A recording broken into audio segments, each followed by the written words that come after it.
Yo, what's up, everybody? This is Toby. Welcome to the podcast.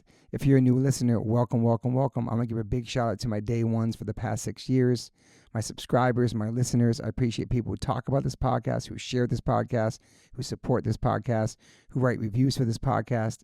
Really appreciate all your support. I've been doing this for 6 years. I've been giving it away for free. So many people ask me why I don't film it, why I don't monetize on YouTube, why don't I charge people for it on Patreon? And their answer is because I don't want to. I love these conversations in my kitchen. I love the honesty. I love that people want to come back for 2 or 3 episodes, the reoccurring guests that I have all the time. I love it. No lights, no cameras. I myself do not like going on podcasts that are being filmed and have lights. I've done it a couple times. I'll probably never do it again. I don't feel like myself in those situations. So I want all my guests to be as comfortable as possible. I do have sponsors. The sponsors keep my shit going. They keep it alive. But I will never interrupt a conversation with an ad in the middle of it. People do that all the time, and I will never interrupt the flow of a conversation. So don't worry about that. But I do have amazing sponsors who I align myself with, who the products that I use on a daily basis. I've turned down so much money for sponsors that want to be part of this podcast with companies I've never tried or didn't align with. I'm very picky about who I have on my sponsors and have on this podcast. That being said, check out the sponsors. Joe, cue up the music. Since 1987, Rockabilia has been around doing officially licensed merch. No bootlegs from all the artists that I freaking love, from pop to hip hop to rock to hardcore to punk. Over 500,000 items on this website, independently owned, operated in the USA. Custom limited collabs drop every month exclusively on this website from visual artists and tattoo artists. We have so many bands that I love and artists that I love, from Gaga to Blink, Katy Perry, Bad Brains, Beastie Boys, De La, Tribe Called Quest, 50 Cent, Billy, Deftones, Dead Kennedys, DMX, Dr. Dre, Eric B. and Rakim, Goo Goo Dolls, Hall & Oates, Wu-Tang, U2, Snoop, TSO, and Paramore. Those is to name a few of all my favorite bands that are on this website. I've owned t-shirts from all those artists throughout my life. Now I know to go here only. All officially licensed merchandise. Check out Rockabilia Instagram. Also go to rockabilia.com and use my code OLLC10 and get 10% off. That's rockabilia.com. Use my code OLLC10 and get 10% off your purchases. Thank you to Rockabilia for being our new sponsor. Welcome to OLLC fam. As we get older, we start paying attention to what we put in our bodies. I personally have been listening to my body since I was 18 when I went vegan. I've always been focused on my health. It's super important, mental and physical health. But it's really important for people who are just starting to get more healthy and trying to step up their life. Doing your homework, reading the labels, researching and verifying everything that's quality. It's part of the game these days. That's why I started drinking AG1s. I'm so proud to have them as a sponsor of my podcast. AG1 is a foundational nutrition supplement that delivers daily nutrients and gut support and is backed by multiple research studies so you can trust what you're putting into your body. We're all so busy these days, so just store a pack of AG1 in the morning into a cup of water and shake it up and drink it. I love the way it tastes. I do it every single morning. It's part of my routine. I bring the packets on tour. It's an incredible life changer for me. Many supplements only reference research from ingredients in their product, but I trust AG1 in my daily routine because it's constantly putting the formula to the test. It's backed by multiple research studies. And one of those research studies, AG1 was shown to have double the amount of healthy bacteria in the gut, which is super important because these help digestion in the immune system and the immune health. And these bacteria are known to help with digestion as well, gas and bloating, which I freaking need. And it also promotes regular bowel movements, what I can attest to. In another research study, 97% participants felt more energy after 30 days, and 91% of the participants noticed that they needed less coffee after 60 days. I quit coffee like 5 months ago. I know I'm good on that. But AG1 is packed with a variety of nutrient-dense ingredients and is the perfect complement to my healthy diet. I drink it because I know it's going to work, and it gives me a peace of mind covering all my nutrition bases for the day. In fact, I trust it so much, that's why I'm spreading the word about it. That's why it sponsors my podcast. Thanks to Angie Huberman for turning me on to AG1s, connecting me with them, and now they're part of my podcast. It's so easy and satisfying to start your day with AG1s. Try AG1 and get a free 1-year supply of the vitamin D3K2 and 5 free AG1 travel packs with your purchase at drinkag1.com/OLLC. That's drinkag1.com/OLLC. It's never been a better time to focus on your health and wellness and get back on track, man. Take control of your daily health. Health is wealth. Welcome to the One Life One Chance podcast. I'm your host, Toby Morse. Today I got my brother from another mother. My co-host was the most. Mr. Derek Green, thank you for being here. What's up, man? How you doing? Nice to see you. How you doing, brother? Derek's off for the next 48 months. We're going to be hanging out. His band's off for a long time, so I'm going to be in my kitchen a lot. It's true. But thank you for being here, Derek. I appreciate you being Thank you here. for having me. Yeah. You okay? You need a towel? I'm good. Yeah, I'm just a little hot out here. Sweating my ass Just for the off. listeners, I'm never late for my own podcast. I like to be here answering the door for my guests.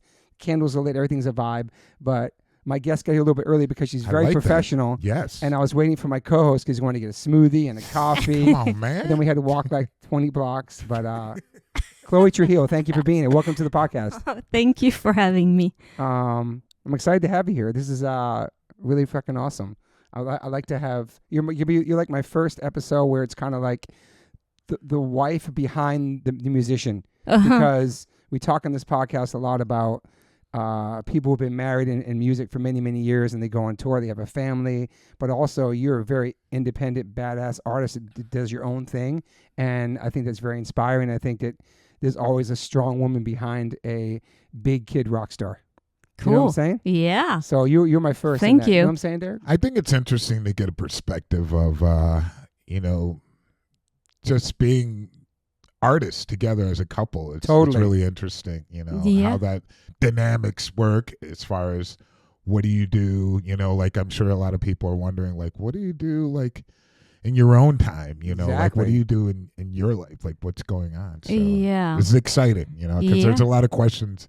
Well, yeah, I'm like, we're all super busy, so I think that's how the relationship works a lot, is because he's doing his own thing, I'm doing my own thing, and then somehow we meet in the middle, like, yeah. But being independent, I think, helps.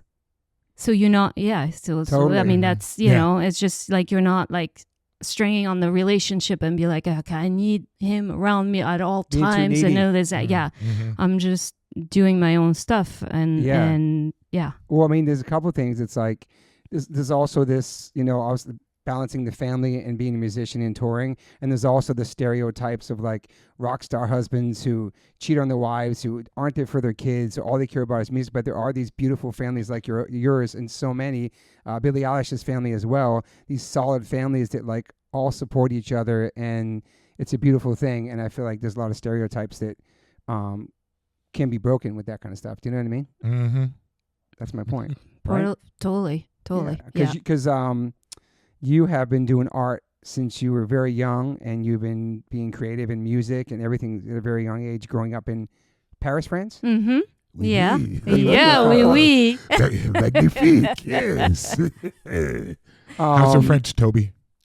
Terrible, man. Well, I've been trying to get Robert to learn French for like 20 plus years, and still. Question for you. Yeah? I never asked. I'm sorry to cut you off there. I was going to say France needs to step it up with the vegan food. Anyway, that's not the topic. How are your kids at speaking French? I never even asked well, them actually, personally. It's funny because I would, so I kind of stopped working when I had Ty, and then I got pregnant with Lula shortly after. So I was still painting and I was still singing, but on a very mellow like side, because I was taking care of the kids. And Robert being on tour all the time, I was by myself with the kids at home, so I would just speak French to them. Yeah. Wow. So their first language was French, and then Robert would come home from tours like, I don't even understand my own kids. and I said, well, you got to learn French, And he never did. But then when they started school, they started American school, and then the English took over. So the French is still in them. They lost interest, for a while, but now they're getting back into it. And so Ty and Lula both are making an effort to speak to me in French. That's at amazing. home. And of course, if Robert's around, they have to speak English so we all understand each other.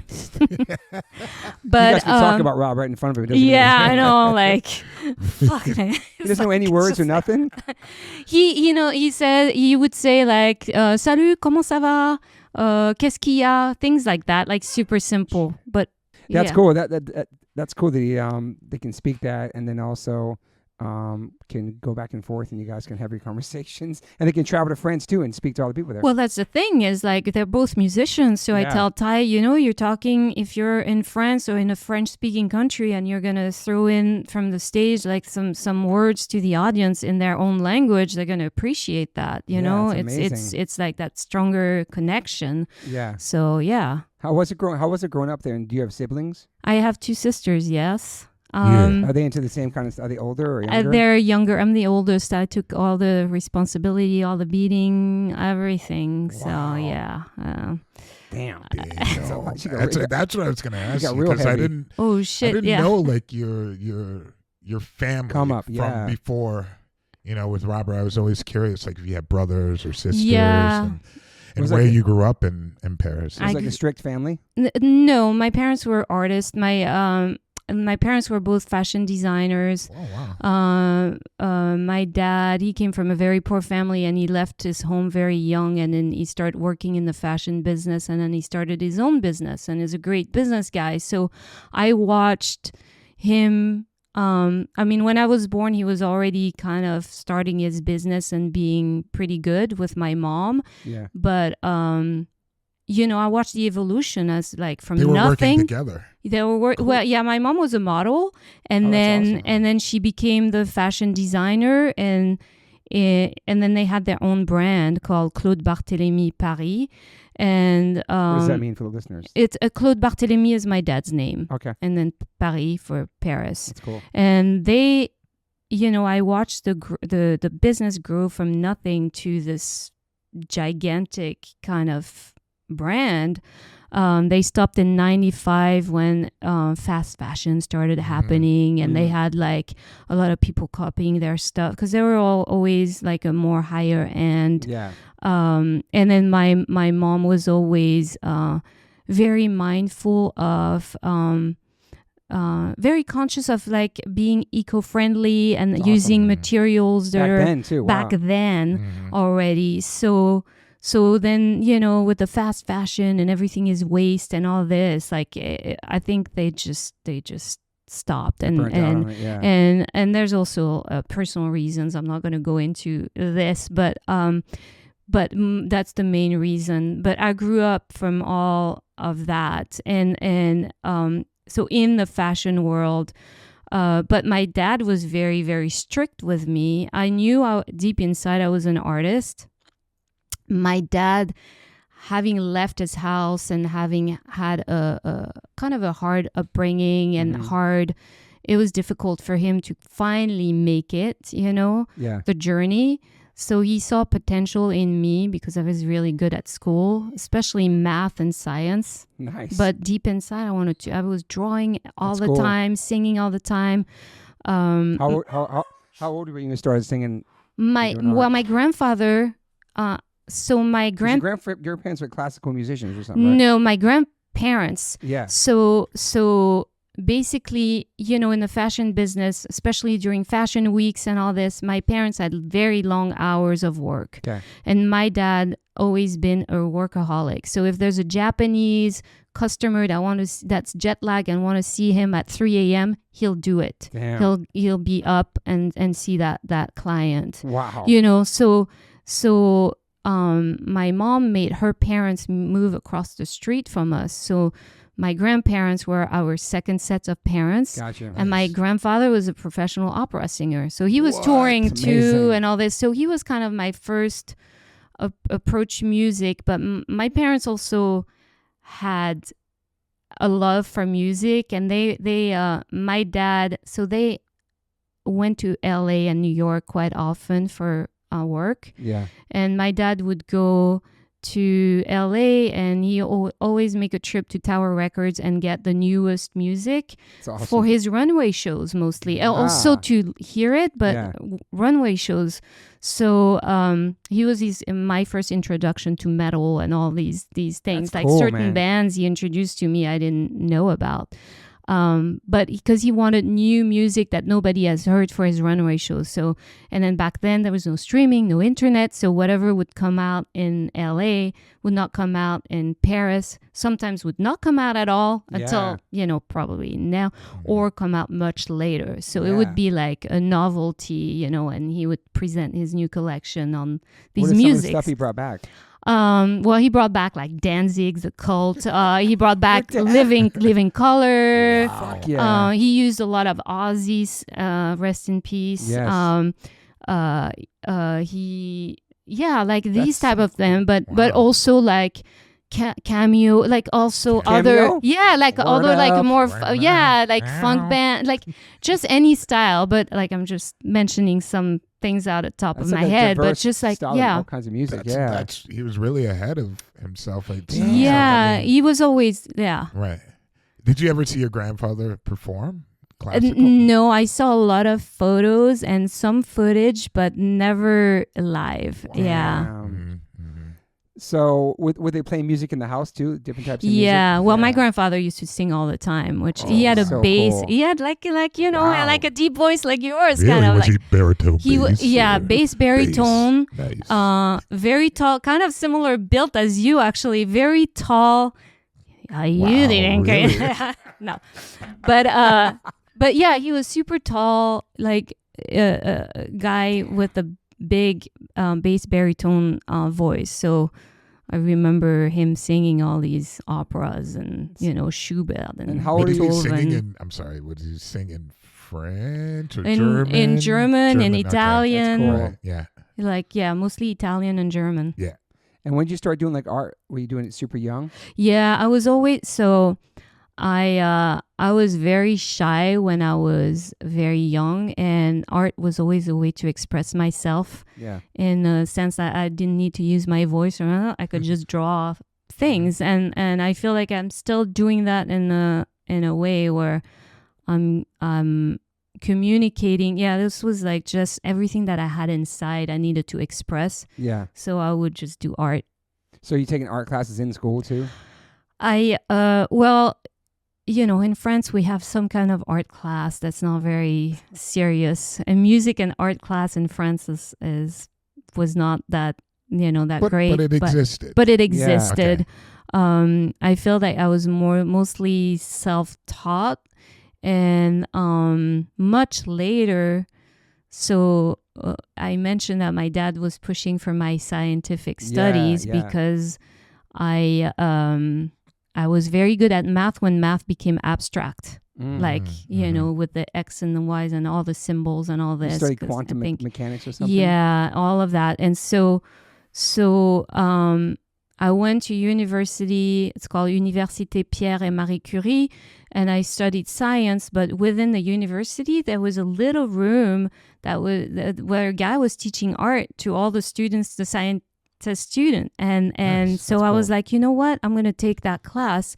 And mostly it was because they also had live models, so it was great, because we would all pitch in like a few French francs back then, and so we could draw a live model, like so somebody that's moving around. That's cool. and gestures, and I would always draw in the subway and things like that, and then that got me my first art show in Paris while I was still a student. Is the teacher was like, hey, how about we do an exhibition of, we select a few art pieces and do an exhibition. And then there's a gallery that was stoked on having all our drawings. And then he choose, and I was so afraid. It's like it's fear. How old are you then? Well, I was a student, so I was kind of maybe 17 or something. Yes, it was the young, first yeah. year, yeah. But I was afraid, like I had never shown my artwork in that sense. Even in, It's almost like your diary, like private journals. Yeah, it felt very vulnerable. Yeah. What were you working with, like charcoal? I was working with charcoal, pencils. Okay. It was mostly drawings. So, okay. and then the what we call the Chinese ink. It's black ink, basically. Okay. So and so it was all just black and white. Mm-hmm. And then one of my drawings got picked for the flyer for the show. So that made me even more nervous. Wow. I'm like, oh, it was just like, and during the show, I was almost hiding the opening. It was in the corner, and I wanted to be there, but it was frightening to me. Yeah. But then, then you get used to it, and then it was like, oh, I actually like this. It's fun to actually being able to share what I had kept inside and what I wanted to express. So, it's So that's like high school at that point? Yeah. And then yeah, it was just, yeah. And then was your goals art then, or was it kind of like maybe wanting to do what your dad wanted you to do, like well, I was very stuff? Confused. It was an inner struggle because, and I understand my dad and he was really pushing and sometimes even violent in the sense of like yelling and screaming. So like even at a very young age, I would go to bed and pretend I'm asleep before he come home from work because I'd be petrified. And then that got me to leave home too and hang out with the punk rockers in the subway. I like slept. Why do you think he was in squats so and stuff. Aggressive towards you doing this career of mathematics? Looking back, I think. He even told me like artists struggle more, safety, because he had his own struggles trying to make it as an artist. So I think it was for my own good, but so you felt that there was probably more security doing something other than that's art. Why when I a real job got older, well, that's why when I got older, like in my early 20s, and I was really, it was struggling because I was like, should I just pursue my passions and what I love to do, or should I just be reasonable and listen to what others are advising me to do and be like an engineer of some kind, Or you could do both, but it's hard though, and so I choose the passion route, but it was but I still did study, so I have diplomas in science, so that's awesome. I was always thinking, okay, in case the art doesn't work out, I could still get a job. Smart. But plan B. But still, in my heart, it was just all about the arts and the music. And you graduated at high school and moved. Did you move? How old were you when you moved out of the house? There was like very young. Like officially, I was 18 and I was independent on my own. But I had left a couple times. 14. Yeah, I have left 14, 15. I was back and forth. And squats and punk rocks and subways and things like that. Were you like a kind of party kid too then? It's so funny because we were just talking about this. I always had, even if I did some type of drugs, which I didn't do much of, but I always had to feel like I was in control. Mm-hmm. There's not a lot of times where I got so drunk that I blacked out. Like I fought it so hard. I did ayahuasca like many years ago. And I, like when it kicked in, I was like, oh, I'm seeing what I see when I paint actually. Because when I paint is a process, a very meditative, spiritual kind of process for me. I'm waiting, I have visions and then I paint what I see. And I started having those similar visions. And then when things like, when I felt like, okay, I don't know what's going on. And my mind just kind of took control, which I don't know if it's a good thing or a bad thing. Mm-hmm. Yeah. But even when I left home and all this, I still had the discipline. Like most of my friends were doing drugs, doing things and whatnot. On the craft and the art. And I was still kind of disciplined. And I think that's what helped me survive a lot of things. Were you working a job at that time? I did work a lot of different jobs. I worked backstage a lot on bands where I did everything from catering, dressing room assistant, production assistant, and most of the time, I mean, this is because I spoke English pretty well. Yeah. Which, I learned from school, but I think I learned also my parents when we were young, and they had personal appearances to do for fashion stuff. If we were on vacation, they would take us also to the U.S. So I heard, I went to 2 summer camps in the U.S., which was one in New York State, Orange County, and Upstate, yeah. And one in Fresno here. Wow. And that's where I met the Zappa family too. Like Ahmed became my best buddy there because we were both listening to metal, doing the wet lake activity. We were just hanging out by the lake. That's amazing. That's incredible. But yeah, so my English was good, better than I think average for friends. Definitely. And so I got hired awesome. for these jobs. What was your first concert you went to? Good That's question. that's I think it might have been Rainbow. Whoa. Okay, so this is the story is because one of my dad's best friend who became one of my sister's godfather was working, I don't know what his title was, but he had a pretty high position for music. I forgot if it was Philips Music or some kind of So we were invited to see all these shows. Like we saw Prince, we saw like it was just so many shows when we were kids. That's amazing. Yeah. So one of those could have been the first. So Rainbow was the first one, maybe. Yeah. It might have been. Excuse me. Yeah. What about first punk show?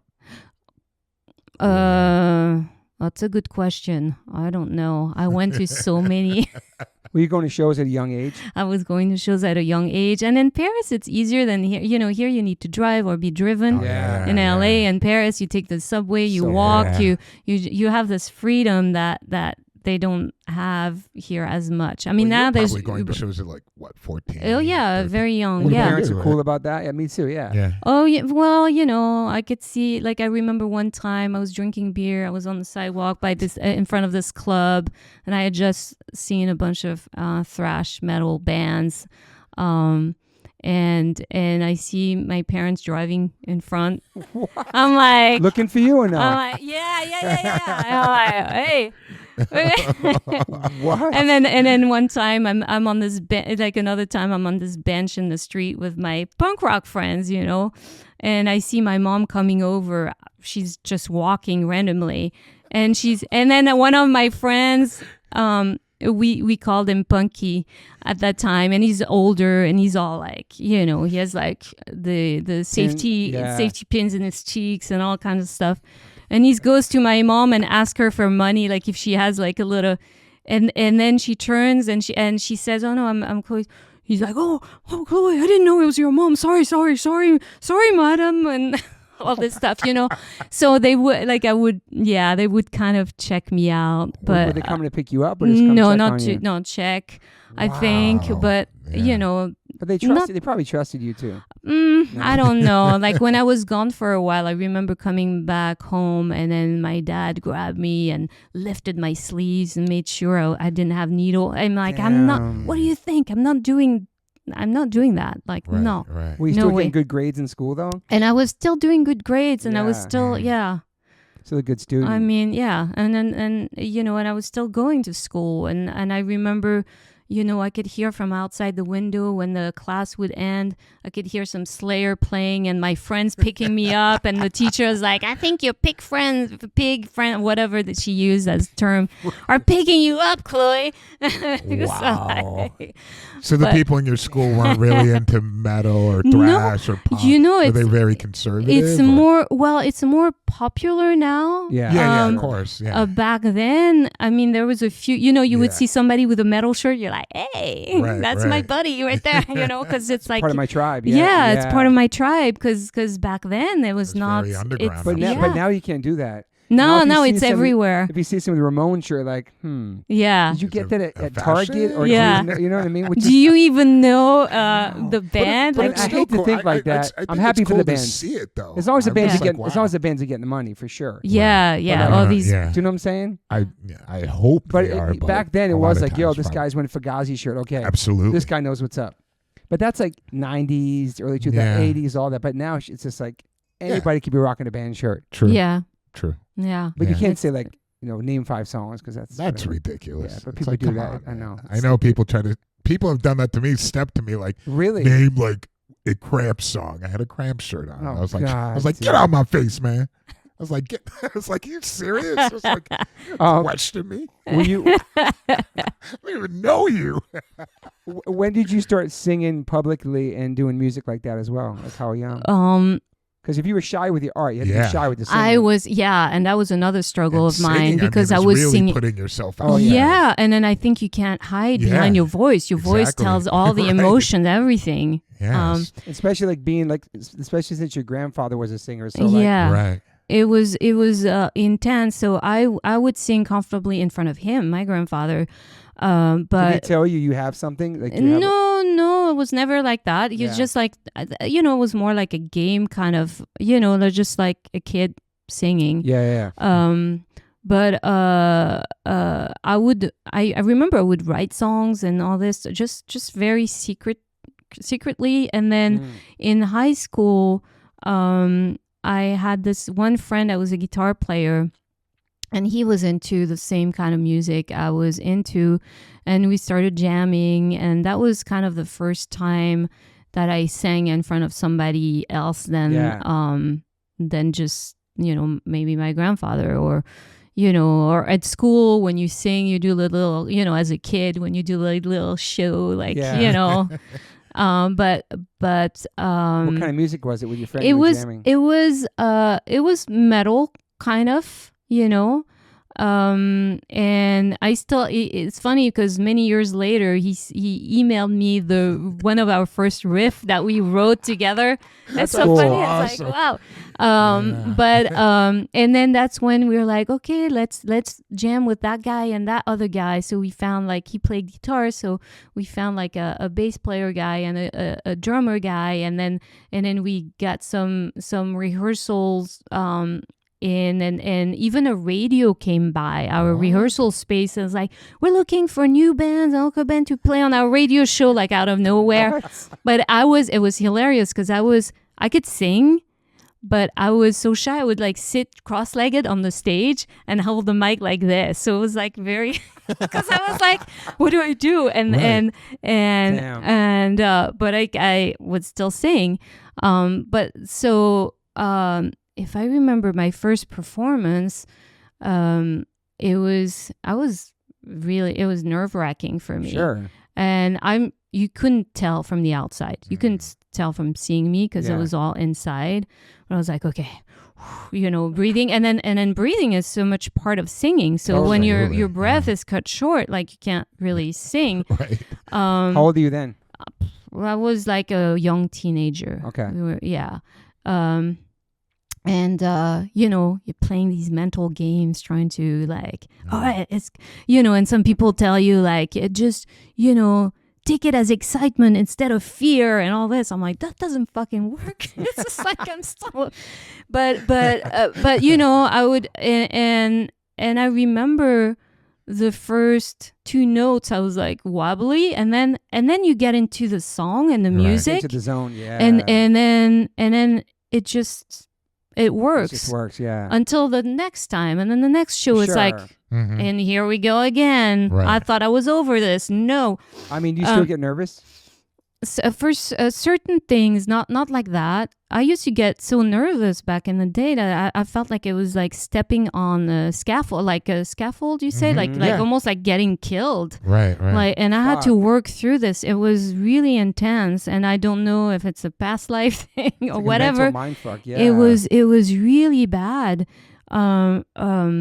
And then I think over the years, you get used to it. And totally. and like I said, I did a lot of musical theater when I lived in New York. Yeah. And I think that helped me too, because then you turn into this character. So it's not really you. Yeah. Mm-hmm. And it's almost like you take, you're just like transforming into this character, especially for musical theater. But now I can apply it to even my songs, which is still me. I'm writing them, but I'm still this character. I can play this person that's okay to be on stage, and that's that will, different side of yourself. And then you focus on the audience more than on yourself. You're like, I want to just communicate. I want these people to have a good time, and I want just to be, because there's nothing more uncomfortable than seeing somebody on stage being uncomfortable. Yes. It's the worst thing. Like you feel bad for them. Right. You feel like it's okay. awkward, yeah. So I never wanted to be that person. I'll be like, Yeah, I still kind of get nervous. You get nervous still, or is it more exciting? More excitement. I still have like a ritual where I have to go to the bathroom before I play. I think, there's... I think Robert still does it, Okay. Paulo does this, it's like clockwork. I'm like, and he's in the bathroom, and here we go. But I also think it's kind of cool to still have some sort of butterflies and some sort of excitement about it. I think so. I mean, I have that, but I'm not like... That means you're still... scared. It means you're still loving. You're excited about it. You know what I'm saying? It's like, I'm just going through the motions. Is my job, whatever it is. I agree. I agree. I love getting nervous still and fucking. And then once you get out there, once you start singing and just the crowd and it goes away. Yeah, I love it. I mean, it's addictive as well. A lot of people don't understand like how it really is. I think a lot of it has to do with the fact that you're so really in the moment.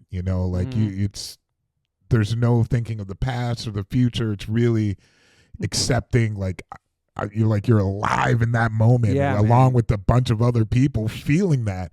And it's powerful. It's powerful, and it's beautiful. Like, man, it's uplifting. It's exciting every time. Like people are like, don't you ever get bored? It's like, no, it's different every time. It's a natural high, man. Yeah. It's like the connection, and it's just beautiful. Yeah. Yeah. It's. But you're right. It's like one of those few times where we're really in the moment. Yeah.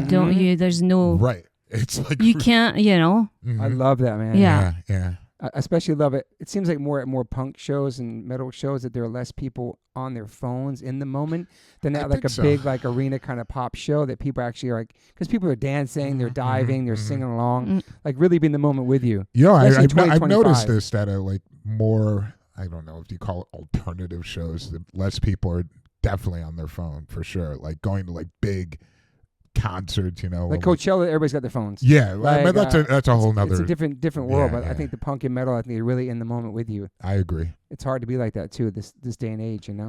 I wish they'd take the phone away like they do at Dave Chappelle live comedy shows. You put your phone in the bag and you lock it. And there's still other shows. Like I've been to like comedy shows and other shows. Yeah, they're doing more and more of that. Yeah. Absolutely. Okay, so now you graduated. You're working. You still kind of have your foot in science and your foot in music and foot in art. And then how soon do you, because I know you met the Suicidal guys or people in the early 90s. Like, is that before you moved to New York? Yeah. Okay. Yeah, way before that was, 1990. I met them. I was actually working on the show. It was Clash of the Titans, 1990. Ooh. Was who was on that tour? Yes, well, in Europe, because I know in the US the lineup on the was Clash of the Titans tour. I was on the New Titans. On the block. Yeah. Okay. Well, I'll tell you about that's like 1990, and so I still have the shirt from this. Actually, I kept it. So it was in Europe. It was Slayer, Testament, Megadeth, and Suicidal. Damn. So I remember arriving. And I met. So are you a fan of all those? What's your favorite band of all those bands at that moment? Did you love Suicidal then? I love Suicidal. I knew Suicide. I knew I started listening to Suicidal when Join the Army came out. So I knew about them, and then I listened to the older stuff and all of that. So Suicidal for sure, Slayer for sure, 100%. And Megadeth and Testament, of course. I think Testament just had released Souls of Black. Megadeth was Rest in Peace. Wow. Slayer was Spirit in Black. All this like that's your world. Was it Random? No. No. It was Seasons in the Abyss. Wow. And Suicidal was Lights Camera. Yeah, it was just like hard. my memory.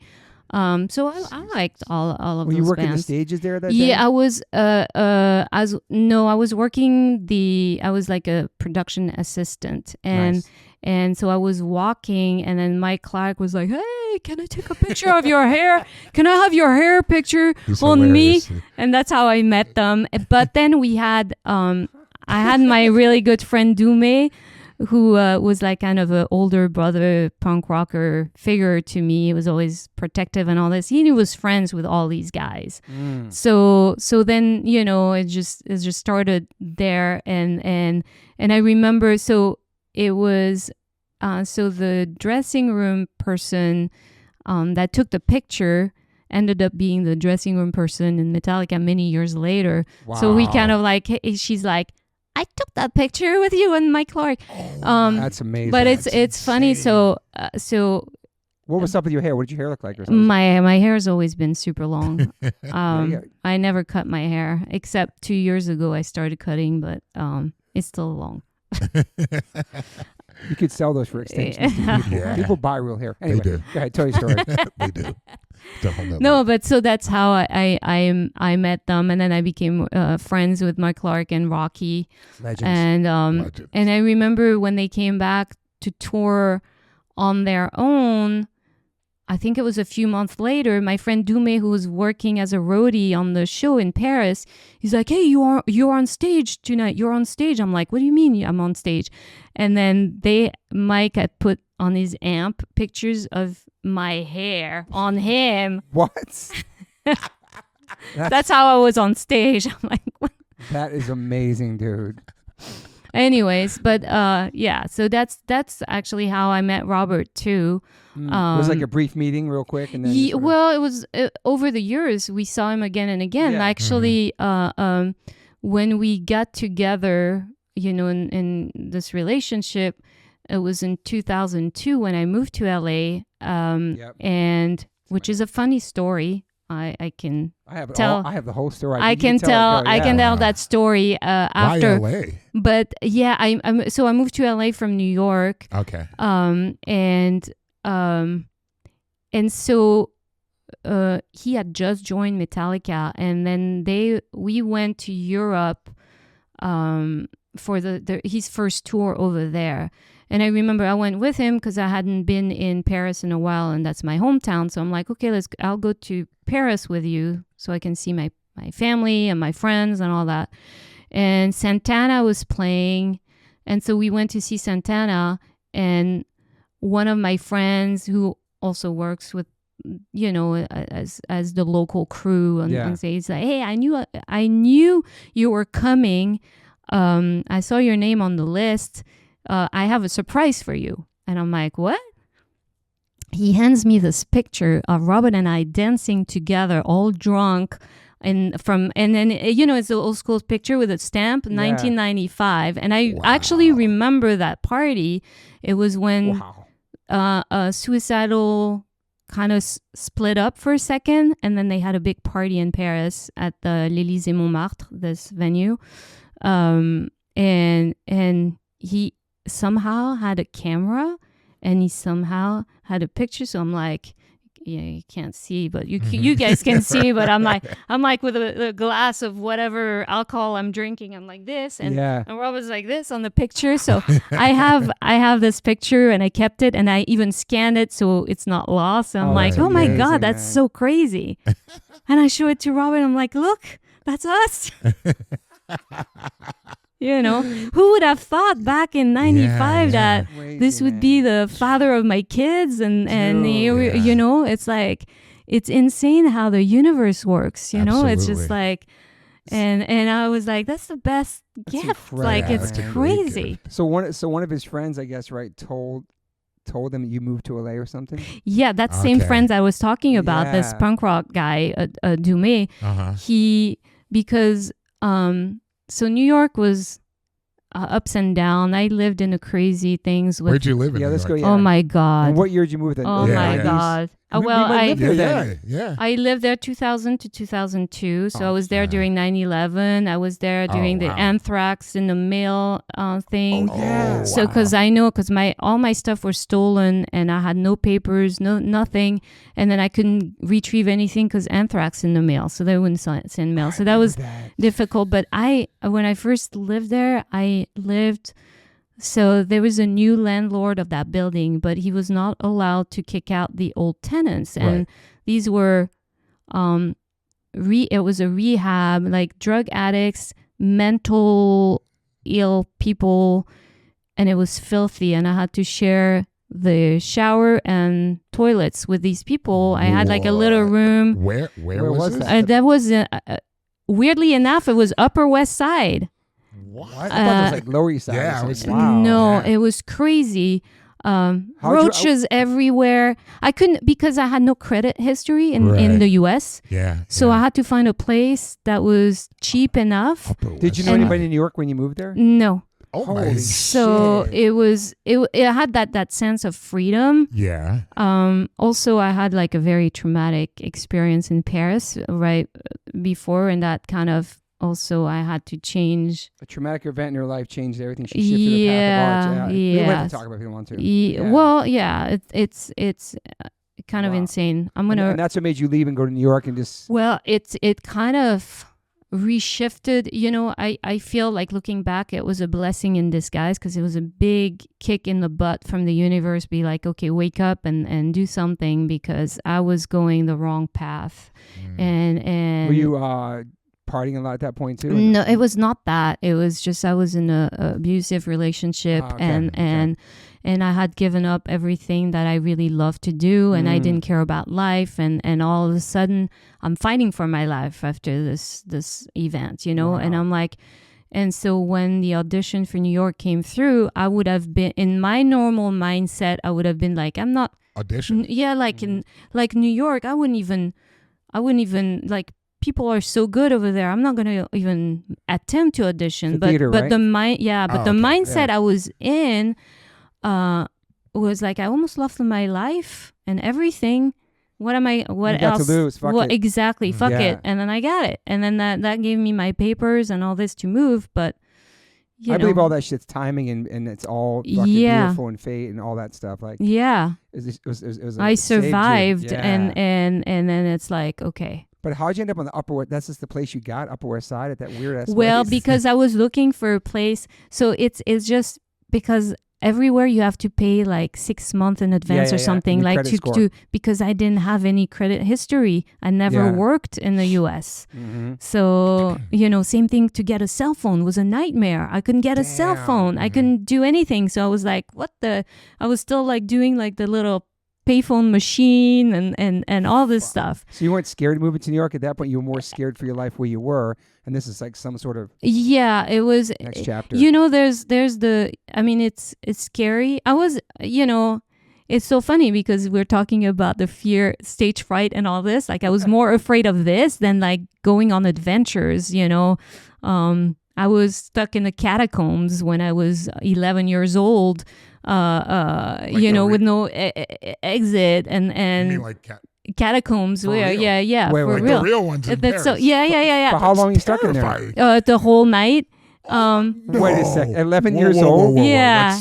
Were you by yourself or with friends? No. So that's another story. No, we need to hear it though. Okay. Gotta hear that. Let's go back to there first. Catacombs. Yeah. Okay. So catacombs first. Yes. Yeah. So I had this friend. Her and I. We were being babysat by her older brother who was 18 at the time. And he was in the School of Engineering of the streets and all this. So he got a hold of the underground of Paris map illegally. Some Goonie shit right here, bro. Okay, illegally. Right. And him and his friends decided that was the night they were going to explore. But they had us. So it's the first time I smoke weed because they all kind of smoke weed. Old. Let's go. Okay. And then they had the map and we had like backpacks and flashlights. It's like Goonies, dude. This is like Goonies. Okay, and so around Paris is this old railroad track that's, now it's Le Périphérique with roads for cars, but there's still parts of Paris that have the old railroad track. Yeah. And so in the south of Paris, under the tunnel with a railroad track, there was a little opening. And basically the cops would concrete up those openings because they didn't want people to go in there. So it's connected to everything underground, sewage, catacombs, everything. So we were like, catacombs, let's go. And you crawl in through that hole. Fuck that. And there's a drop. So it's like, that's not an option for an exit because there's a drop. The catacombs are there's a drop. down. So you crawl in the hole, you're in darkness. Were you scared? No, that's what I mean. Like I was not, Plus like you're high, 11 years old. Plus, no, but it's like you take it as an adventure. But then when we got lost, so and you with some adult people, so you kind of feel like I'm an adult with these older people. Yeah, I don't even. I always loved adventures, and I was, I did some crazy things when I was younger that Crazier than this. Well, this is crazy too. But I would play with. Danger? I don't want to say life and death, but danger a lot. Like it made me feel like I was alive. Okay. That sense of like. All right, so you get inside, you crawl in the hole, you get inside. Yeah, and then down. and then we have flashlights, and you have to make sure there's no deep holes in the ground when you're walking, or the those tunnels are uneven and built different places, and then you have some names of streets that are above. Under, so you can get a sense of directions, but not really. And sometimes you're in water, submerged in water to your waist. Sometimes like there's a water with rats yeah, nasty. I don't even. Did you have food with you or water? We had food and we had water. And what was your goal? To go there for a couple Well, hours? yeah, we were just gonna hang out, and we were gonna go to this place called La Plage, which means the beach, which we made it there, but so that's where we ate. Actually, the beach, it's like sand, and it's a big space, and then it's a catacomb, so there's all kinds of human remains everywhere, and then we were more scared of others because who knows what they are, like but is there homeless people live down there, or people live there was like some weird stuff happening in some spots, so we're like, okay. And then we ended up like one moment I was kind of scared is we were in this super tight tunnel, and it's filled with bones, like cracked bones, and we have to crawl. And I remember lifting my sweater above my hands so I didn't have to touch the bones, like human bones, with my bare hands. And the tunnel. And we're crawling, and it's getting narrower and narrower, and we don't know. There's no way you can back go up. Backwards, you can't. Right. And we're just like, and that was one moment where I kind of got like, oh shit, like what's happening next? Luckily there was, and then even one of the guys, it's like 4, and they're 18, like you can call them adult, but still, And one of the guy in the front say, okay, everybody turn their flashlight off. Let's save light in case we run out of battery. Because at that point we had been in there for a few hours, and we're trying to find an exit. And are you panicking at that point? Or no, I'm just freaking out in that crawling space. Right.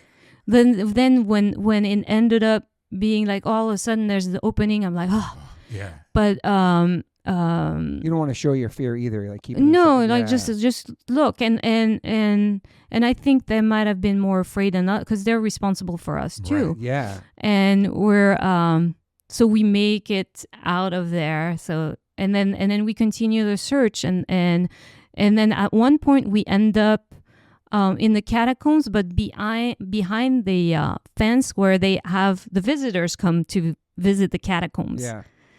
So we're like, well, at least if we can't find the exit, we might get in trouble. We're 11. They're not. Right. They're gonna let us go. They're 18. They might be in trouble. But at least if we stay here and the first visitor comes and like in the midst of bones, at least we have whenever that opens.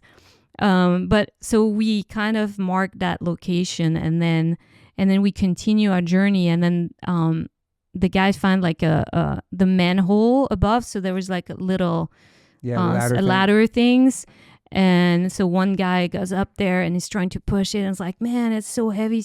And then another guy can, and then finally push it out. Meanwhile, we're getting all the water from the sewage on us and all that stuff. But so, and then we finally make it out. And it's funny because, so we had been there the whole night because that was probably 6 a.m. when we finally got out. And we've been in there since like 10 or p.m. or something. So it was a long journey. But it was kind of funny. We ended up in this big avenue called Avenue d'Enfer Rochereau, 6 a.m. And there's people in suits going to work, briefcase in hand. And then they see these kids come out in the middle, like all filthy. It was coming out of the sewers. Yeah. I was like, what's going on? You've been in the catacombs, right, Toby? I might have been there, but this might be a dumb question, but where are those bones from? Like, what is that? That's from like Black Plague and like different. They used to bury all kinds of people. I mean, just to get rid of the body. I mean, there's years and years. Yeah, years and years of. I mean, you see some dates in there. It's And when did they stop putting bodies? When did they stop putting bodies in there? That I don't know. I don't remember. I just remember, like, so I grew up kind of in an area called Les Halles in Paris, center Paris. And Les Halles used to be, it's called Les Halles because it used to be more like farmer's market and all this. And then it became more fashion now. When I grew up there was still kind of fruit and vegetables and things like that. And then they had a lot of prostitution and sex shops and all this. Like I knew some of the prostitutes that were like, hey, how are you? And all this. Yeah. But I read that when there was a few areas where were set, and that was way before I was born. But the areas that would collapse and then all of a sudden bones would like wall. And even actually when I already lived in LA, I remember reading this article on the news that the supermarket I used to go to in Paris, they were doing renovations in their basement, and then they found a bunch of bones, so they had to stop, and it became like this archaeological like kind of so there's stuff in there. I don't know. It's mind-blowing. Yeah. I mean, I only been there once, and that was last year, and I was just like completely blown away. Like it's a ridiculous amount of human bodies, and you see like kids' bones and all this, and it starts to play on your mind. Like I started to freak out a little bit, but the fact I didn't realize how far underground it was, like because you're walking down all these steps to get to the actual area, and I'm like, damn, how far are we walking down underneath? And I was in the non-visiting part when I was there, and there's still so many bones. I remember because I never done the visiting thing until I think it was 4 years ago, where I took the kids and Robert, and then I remember the smell. It's so funny. I'm like, oh my god, it took me back to when I was stuck in there, and I was like, oh my god. It's just it's intense. Yeah. So living in New York ain't shit. Compared to that. Well, where I live was kind of like a sketch. Yeah, it was Upper West Side like that. Yeah, and there's a woman that died on the 7th floor, and every time on the 7th floor it would be like gagging, and then found her body a week later. Like there was like a lot of stuff. What? How long did you live there for? Like a couple years? Oh man, no, I couldn't hang. I was there for like maybe 8 or 9 months. And I was calling. I had found another building on the Upper West Side, maybe 10 or 15 blocks up. That was more for students. Mm-hmm. And I called the realtor every fucking day. I was like, do you have a spot? Like, because that rent I could afford still. And they were like, by that time I had worked, and I had more like a credit history and all this. And it was a little more expensive, but I could afford it. And I had windows that opened, because I didn't have windows that opened. They were all sealed because mental ill people, they didn't want people jumping out the window. And and so I finally was able to move out shortly after, because the agent was like, I'm going to put you on the on the top of that waiting list because you're calling me every day. I'm like, I'm desperate. Man, yeah. I'm desperate. Yeah. Did you love New York besides that and your experience in the theater there? Yeah, it was, that's why I said it was like very highs and very lows. Because I moved to this new apartment, which is like a small studio, but I had my own little kitchenette and I had my own shower and toilet, not like, oh my God. So it was like heaven, except the first night it was hilarious because I guess the place was vacant for a while. I didn't know, but when they let me move in, and that first night at 3 a.m., I hear this French horn play, and I'm like, and I'm like, oh shit, where am I? And I'm like, I don't want to be that new neighbor that's annoying. And then it kept playing and playing, and I'm like, okay, so I'm like knocking. It's my neighbor, like the guy next door, and I'm like knocking on his door, and then he opened and he said, "Oh, I'm so sorry. I thought this was." And he was practicing. He was a player, a French horn player. Wow. Okay. But yeah, shortly after that, I got my stuff stolen backstage at one of the shows, and I was in such disbelief. I'm like, "There's security. It's a dressing room." Was it a show in New York that you went to? No, that I was performing at. Oh my God. And so I was there. It was the dressing room. It's a small theater, and I was in total disbelief, and I had everything in there, and then at the end of the show, even the manager, stage manager, everybody's trying to help me find my backpack. Everything was in my backpack. It went outside, all the trash cans were like, well, maybe some people sometimes take the cash and throw the rest. Yeah. Went in the subway, nowhere to find, so I had to cancel my cards, and I obviously lost my cash. I didn't have my keys. Was your passport in there too? I didn't have my passport, but I had all my papers, my work permit and all of that. And that was when anthrax was in the mail. They had the anthrax. So no one would send me my replacement. What a crazy time to move to New York. It was so crazy. And then 9/11 happened.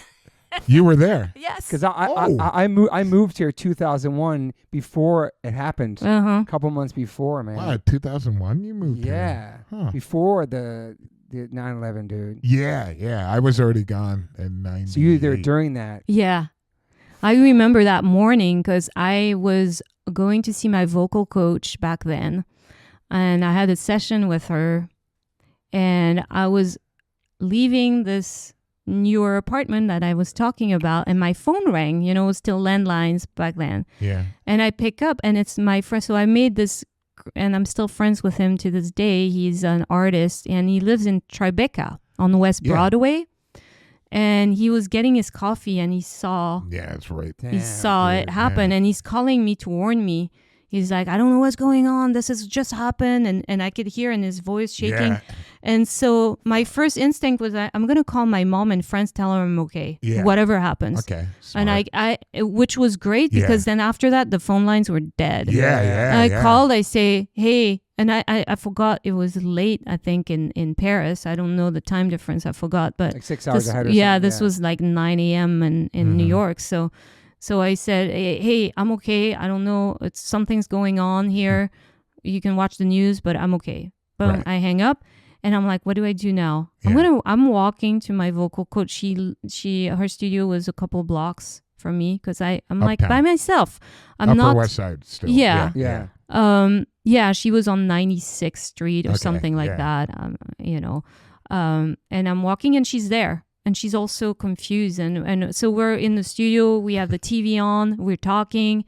And by now, the second plane at the tower. And we're talking. And we're like, what? She's like, I'm going to just go home. I'm like, yeah, I'm going home. And, when you're single, you don't have kids. Right. I'm like, I'm not afraid. I'm not responsible for anybody but myself. Yeah. So I'm going to just hang out. Not hang out in the sense like it's chill. It's not chill. But by that time, I'm walking the street and people were running. Yeah. They were running north. Lines at all the delis, at all the ATMs. Like people were grabbing supplies and cash and all this. Yeah. And I'm just going home. I'm like, okay, I have my water. I have food. Let's see. And well, because I was... And I had experienced like terrorist attack in Paris a lot. So we had like, there was actually a bomb in the subway. Yeah. The subway that was right after the one I took in Saint-Michel and in Paris. Saint-Michel is the station. So I was not saying that you ever used to that, but I'm just like, I'm like, okay, this is the first time it like on American soil, I think like that. But I was like, okay, I'm just going to go back to my place and go from there and see what I do. But I didn't know many people in New York. Oh, right. Yeah. You know, my family and friends, they're all in Paris. How long did you live in New York at that point for? I was already like a year. Okay. A year. Yeah. And so I was just watching on the window, and the few people that were in their apartment, I could see, you know, because the narrow streets, you could see the few people that were at home, they were like had their TV on, and it's the same images over and over again, and you're like, what to do? And then you start smelling, like even though it happened oh my God. Crazy, I had to sleep. I had a big scarf on. All the windows were shut. I had a big scarf on, like, because I couldn't breathe. It was all the way uptown. crazy. That's crazy. Can't imagine downtown, dude. I mean, in a month later, you could still see debris, like red hot beams, like steel beams, like being brought through the river, like you know, because I lived not too far from Riverside Drive, like and you could see all these debris being, so it was crazy times. How many years you ended up in New York for? Like, how many years you there for? I was there for 2 years, but those are 2 crazy years. and the crazy, I thought it was like when New York was a ghost town the next day. Oh yeah. You never hear silence like this. Right. It was like really. I have goosebumps thinking of it because it was really sad, horrifying, but also like so surreal. Yeah. Because there is hardly anybody, and then you're so used to the sound of cars and people talking and all this, nothing. And then the few people that were walking either had pictures of loved ones they're looking for, or it was very like gloomy, like just And it's like a movie, man. Yeah, you're like, what is this? Never seen. Even LA was pretty quiet. I mean, I'll never forget. There was the first time ever I saw no line at Pink's Hot Dogs on. I swear to God, on La Brea. It's the one thing I noticed. It was like dead. It was like really? It was a holiday here, like Christmas or something. Everybody leaves town. It was so somber and so quiet. Even here in LA. Yes, man. People just all shook because there were rumors that like it's going to come here next or there next. All this that starts speculation of what it was. If more is going to happen, more attacks. Speculation. People were scared, man. It was crazy, man. Yeah, I was in Brazil, like in bed, and then my ex at the time, she's from New York, and she called me like, "Turn on the TV."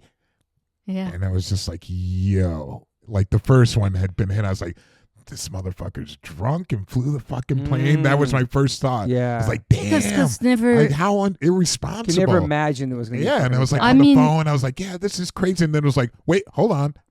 And then the second I was like shaking. I was like goosebumps. Yeah. I was like, "Oh my God!" Did you have a weird thing of? I had this weird thing of like my stomach not being there. Did you have some weird thing you weren't being there for? Because it was. I felt like I sold out my city. I just moved away. I'm totally. Like, I mean, my ex being there, and I was like not there, like, and she was losing it. Like all my friends are now. I feel like and all my friends. I should have been there for my. What could I have done to protect my city? But I had this guilt of not being there when it happened, right? And seeing all my friends who were there going through it. I had some weird. Interesting, you said that. Yeah, definitely. I woke up that morning with like 16 messages on my. I had an answer machine back then. It was flashing. And then we turned the TV on, like all these messages. It was fucking crazy, man. Intense. Damn. Yeah, it was insane. So not. And then the image, like the just walking down there. So did you walk down there? Well, not right away, because I was like, you want to help. You were like, I'm here. Totally. What can I do? And then a bunch of us that were in the musical theater, they're like, we want you to sing down there. And I'm like, what? Sing? What the fuck? Like, why? I have hands. Well, I have hands. Can I help? People removing debris. But they had that's when you see humanity come together. It's a beautiful thing, because when we went down there and we sang kind of further away. It was already, pretty clean, if you say, but you see everybody that joined forces. You see like people cooking and all that for the people that are helping removing the debris, and everybody had, that was there was helping in some way. And so we sang, and people stopped and start crying from the music. Man. That's how the power of music, how healing it is. They were like, and that's when I was like, okay, well, if I can help that way, that's But I was like, were you singing? Did you end up singing that? You ended up going down there? Yeah. Wow. We had to. They had the firemen, all the first responders. Yeah, they had sing all kinds of New York songs. I have goosebumps again. Right. Like New York, Frank Sinatra, or Joel, yes, nice. all these songs. That's so sick. I have I have goosebumps talking about it, because I remember the feeling. Right. It was a horrible thing that happened, but then you see the most beautiful thing. Same thing with the fires here too. Yeah, it was overwhelming. The communities that came together in Los Angeles, dude. And then you see everybody is coming together to kind of. What makes me sad about that is I wish that people would keep that same energy forever. Yeah. And it takes a tragedy to bring us all together and unify people, right? Because at that point with the fires, it didn't matter who my neighbor voted for or who did this and who that. We were fucking human beings helping each other as neighbors, and that's the most beautiful thing, right? And it doesn't happen till there's a tragedy. I wish it was always like that. It'd be such a wonderful place to live, right? It's like that unity shit. I also remember when people were like, back then, like when shit was going down, people were proud to be in America, and people had American flags, and just it was, do you know what I'm saying? It was a different. It wasn't like some. Because the way that people look at the flag now with whoever the president is, you know what I'm saying? Back then, it was like people were like, okay, we're gonna fight for our. You know what I'm saying? I felt unity back then in America. I definitely felt that unity, and then I felt it being completely abused. That's true too. Like very quickly. Like people are like, okay, now I'm selling this stuff. Now I'm going to try to make a capitalizing. Profit. True. And then it all was the like, American flags. and then it became like the scary thought. I was like, oh man, here we go in this like gang mentality of like somebody's going to pay for this. Who's going to pay for it? And that's when I would start to really worry, because I know how America and they started flipping on people. Yes. And then I was like, here it comes. It came very quickly. Like, who's going to be punished for this? And once it said who the people, it doesn't matter. Like that gang mentality started piling. And I was like, because once they started showing who the people were that were flying, then those people from that world started catching shit for no reason. Oh yeah. So like that was really fucked. Unfortunately, I was like, but I definitely felt the positivity. But then soon after, I was like, oh man, why does it have to go to this? Like very political and very like people using that to Rudy Giuliani. Also capitalizing, putting the dude on the T-shirts. Yeah. Making the shirt. That's what I'm saying. Yeah. And I was like, what the hell is going on? I know. And I saw a lot of people just getting like charged up, like, we're going to make them suffer. I'm like, who are you going after? Like, that's a good point. But it did flip pretty bad. It went really positive too. And I was like, oh, people capitalizing, making money out. Yeah, and then I was that's like come on. We just ruined it. What's happening?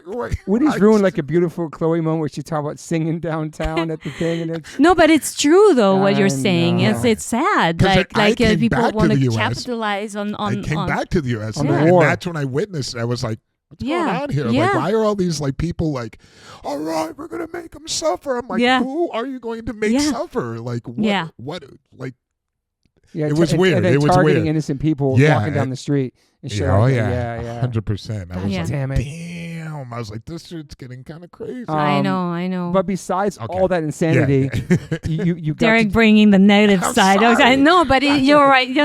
I mean, that's what I experienced when I came back to New York. It's months true. You're later. right. Like, you're right, because I noticed that side too. Yeah, right. So yeah. But besides all that, the theater and the singing stuff, it was a great time for you in New York doing that. And it was fun to. I learned a lot for performing too. Like I said earlier, with the characters and all this. I even tried to get rid of my French accent for a while, so I would not be cast in the same roles. Pourquoi? Parce que. y en avait marre. Damn, so that was the thing. Well, I would get a lot of the French characters, or even though, or, that kind of French maid type, whatever. I was like, can I extend my repertoire? But it was great. It was definitely a good learning experience all around, like not just in the musical world, but also living there.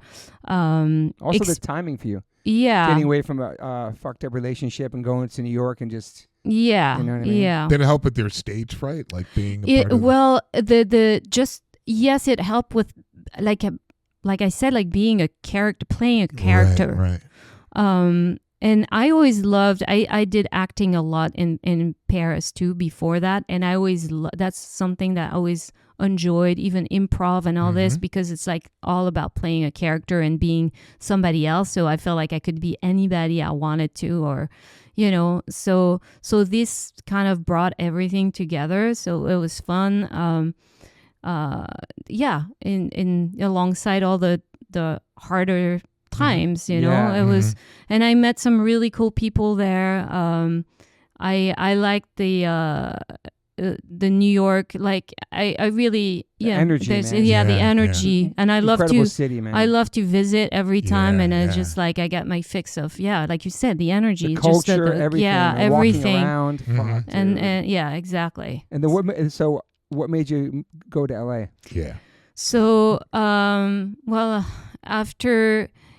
9/11 happened, and things were like, I don't know, I was like, oh, maybe I want more sunshine, maybe I want, like I would audition sometimes in New York, and you'll be 6 a.m., 7 a.m.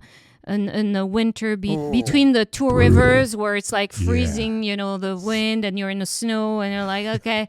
Don't miss that. And then it's like, I'm carrying my folder of all my music, and I have my tap shoes and my ballet shoes, and because you have to dance too. Damn. and all kinds of stuff, and I'm like, I don't know if I want to do, it was really hard, because to keep my work permit going, I had to be hired, and with auditions, you never know. It's not about, you can't really, it's not like a regular job interview. It's not about your skills, it's about who you are, also your skills too, but like, you never know. So there's a lot of pressure, and so it's Gail Zappa, she's the one that called me. She's like, hey, Dweezil moved out, Moon had moved out a while ago. It's just me and Diva at the house. If you want to hang out, if you want to stay and see for yourself, I'm like, sure, yeah, I'll come. That's amazing. Yeah. And so I went there, and that's when Robert heard. But before I moved there, I went to Paris, because I hadn't been in Paris in a couple years by that time. And after 9/11 and all this, I was like, yeah, let me go to my hometown for a bit, and family, friends. And so I saw my friend Dume, and I told him, hey, I'm going to go in LA. I don't know if I'm moving there yet, but I'm just going to check it out. Right. And then he told Robert. Like, hey, and he gave me a list of numbers. He's like, hey, here's Mike Clark's number, Rocky, all the people we knew. Right. And actually, shortly after, because I knew a lot of musicians and people in that lived in LA already. And so I remember I was invited to this party, and then I ran into Rocky there. So I never called him. I was like, I actually had to drive him back home that night, because he was so drunk. Sorry, Rocky. He was like, oh. I'm like, I'm driving you, because you can't. So, but and I didn't call Robert, because Robert had been with Ozzy for 7 years. Okay. Oh, wow, and I had not seen him. And we were not that close. Like I was more friends with Mike Clark and Rocky. So I'm like, why am I calling him? But then Dume called me and said, hey, I told Robert you're there. He wants you to call him. Okay. I'm like, okay, I'll call him. And I left this voicemail, because it was his machine. Exactly. and you know the story. It's like, okay, I leave my number. I was like, hey, it's Chloé, blah, blah, blah. Dume told me to call you. Here's my number. Right. I don't hear back, and then Dume calls me back. Robert called me. he accent. He called me. He said he got your message, but he was in Tahiti surfing, so he was calling from a payphone, and he mistakenly erased the number. He wants you to call him back. That makes sense. And I'm like, what the hell is going on? That's legit. Yeah. And I'm like, okay. So I call back, and then but no interest at that point. Just calling because just not even a thought. Yeah. Like to the point where so then comes Thanksgiving, and 2002, and there, at the house, the Zappa house, there's this big party for Thanksgiving, and there's a lot of my homies that I met in Fresno at the summer camp, awesome. When I was a teenager. That's cool. And they were here because they were still friends of Amit's and all this. So I'm having a blast. I'm like, and then my cell phone rings, and I'm like, and I don't recognize the number. It was Robert calling me, but I answer. It's like, hey, c'est Robert. It's Robert. Do you want to meet at Jones Bar? And I'm like, Amit is in front of me. Is Jones Bar far from here? He's like, no, it's right down the street. Because if he had said, yeah, it's far, I would have been like, no. But yeah, I'm like, okay, cool. When do you want to meet? It's like, oh, maybe I forgot what time it was. Like Same maybe day. in an hour. Yeah. Same day. Wow. I'm like, okay, cool. I'll meet you there. And funny thing, so I drive there, and he's with his friend Pascal, Pascal lives in Switzerland, but he's French. And we have so much in common, like his dad is born at the same place. My dad is born, blah, blah, blah, blah, blah. Damn. So I'm at this bar. Robert's drinking Crown and ginger and like 2 glasses of water between each drink. He's like, yeah, as long as you stay hydrated. I'm like, yeah, that's right, man. And I talk most of that time. French, I talk French, like, because I'm so happy there's a French person. I'm like, yeah, I can catch up and speak French. I have no interest in that guy or Robert. Like at that time, I'm just having a good time and all this. And so the end of the night, I'm like, oh, I'm gonna go back. And we were there for 2 hours or something. We were there a long time. And Robert's like, hey, can I walk you back to your car? I'm like, sure. Mm-hmm. And then he gets to the car. He's like, hey, and then he's asking me on the date. And in my head, I'm like, I said, okay. And then I get in the car and I'm like, what did I even say? Okay. Because I was so focused.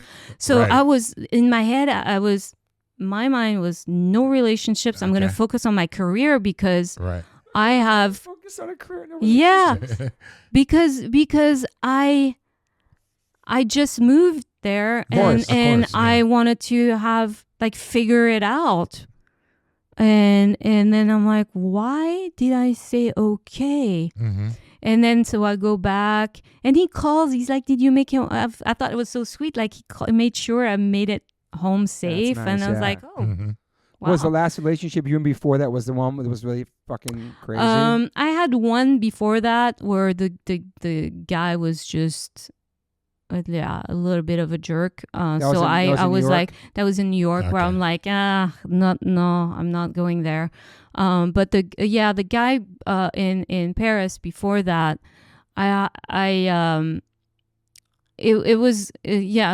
it was fucked up, and I'm friends with him now, and we're still friends. Yeah, because you forgave him? Well, because what happened is when I say I forgave him because I understood where he came from after that. But it's really big of you. It's awesome. Mm-hmm. But that's that's not the major trauma. I was attacked by a serial killer in Paris. That's why. Hang on a second. That's second, no, I know. I have a crazy. Let's rewind this. I'm in the process of writing a book, by the way. A second. Oh, okay. Because God. I need to. I'm gonna pause. I'm gonna go piss. I'm coming back. Okay. Yeah. Pause it. This please. is incredible. Okay, I'm back from the bathroom. First and foremost, you have to write a book. I am, and I started last year actually, and I've taken a break because I've been so busy working. But I want to definitely kind of tell my story. Mm-hmm. Yeah. So here I'm thinking that you had like a horrendous relationship with a boyfriend, and that was your traumatic incident. But it was more than that. Right. Yeah. So it's more than the catacombs. It's more A little bit more. So a serial killer, we may know the name. That's like a legendary serial killer that the world knows. They did. It was in Paris, and they did a Netflix document, which I couldn't watch. We need to watch it though. They did a Netflix documentary on him, and I can't really talk about like I'm you know I'm still alive. For a while they kept me like security because the guy, his mode of operation was he followed the woman or the girl in their building midday random and then would rape them and then kill them in their space, in their apartment. Right. And so I'm the only survivor. I'm the one that the police called to do a portrait, and I'm the one that I felt like I was in a movie. Like, right. You see the fake mirror and the windows and all kinds of people line up and all that. You did that. You had to do that. I had to do that, which was man. the worst because you're trying to forget what happened. Right. So anyway, I've seen documentaries about different serial killers where one person did get away and they got to go tell. Like, there's so many stories like that he tried to shoot her and they got in the leg and she made it out. Like, I've been watching all those crime things for my whole life, but like, so you got out of a situation and made it to the police. Well, I fought. And I think was it in your apartment? Well, okay, so I was going back in my apartment in Paris, and it was about, I think, around 2 p.m, something like that. Damn. Beautiful day too. Anyway, and I'm walking up, and then this guy grabs my arm from behind. My bag falls down the stairs, so I know he's not after my bag. Right. Headbutts me and tries to knock me out on the side of the steps, like. And then I see blood coming out of my face. I don't know what's going on. And I can't see the guy. I can't see it because he's holding my hair and my head like against the steps. And I'm forcing, with my neck not to be for the impact to be not as strong. And then he says, like, if I make a sound, he's going to kill me. So I don't know if he has a knife or a weapon. Right. Like, I don't know because I can't see. So I'm silent. And I'm like, oh, what do I do? And then, so I don't really move. He's trying to knock me out. I'm not knocked out. There's nobody around? Nobody. Jesus. And then he rips my pants. And I'm like, I'm still wearing underwear, but he rips my pants. And there's, in the staircase, in Paris, but in Europe, I think where they have windows through the stairs. Right. And I remember I had my head turned and I could see the sky, and I turn and I look at the sky, and all of a sudden this adrenaline rush comes, like, and in my head I'm like, I'm not gonna die like this. I'm not gonna. And then I had this, like similarly when they say like a mother can lift a car, right. if they say like, I was like, I had this power in me. I turn around and I start fighting. And we fought for a long time. Like, I was all bloody. I was like, I didn't care. You too? Yeah, we're fighting. Is he a big dude? And he's a big dude. And I'm like, but I think God. I have so much like of that adrenaline that it scares him, maybe, And I'm like, I'm fighting. I'm kicking. I'm like, are you screaming or just not saying anything? I'm not. I don't remember if I was screaming or not. Out. I'm like, just like, But I know I'm fighting, and I know I'm kicking, and I know he's too. And at one point he runs away, but that seemed forever, before he ran away. Right. And I'm starting to run after him, and then I stop on the threshold of my. I'm like facing the street, and you're bleeding because I'm bleeding, and my pants are down my ankles. Oh my God! And so there's 2 women that walk by. One took me in her arms, and the other one called for emergency and all this. And so then the fire department came. They checked me. They had me changed because I lived right. This was my apartment building. You saw so his face obviously during that time. I saw, of course. Yeah. And they took me to the hospital to get checked because also, since my pants were down, they were afraid I would have maybe blocked. And I was actually raped, or didn't know, and I take my deposition.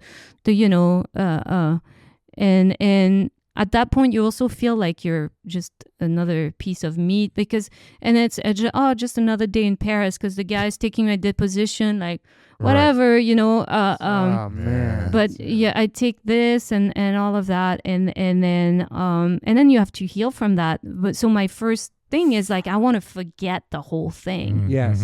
But it's not until a week later that the police was like, whoa, wait a minute, we need this woman come back here. And that was, you know, identify him. And try to do a portrait. And then it was, you know, back then, I think they didn't have the same technology for, you know, mocking like they had a few sets of eyes, which I resemble the most, like eyebrows, like foreheads, all this. And I'm like, all this time I was trying to forget about the face of that dude because it was so traumatic. Right. And now they ask me for this and I'm like, okay. And then they had me. So I'm still friends. There's one woman that was an police inspector that took my case on, and I'm still friends with her. Wow. So sometimes when I go back to France, I see her. I mean, did you go to court? Did you have to press charge? None of that stuff.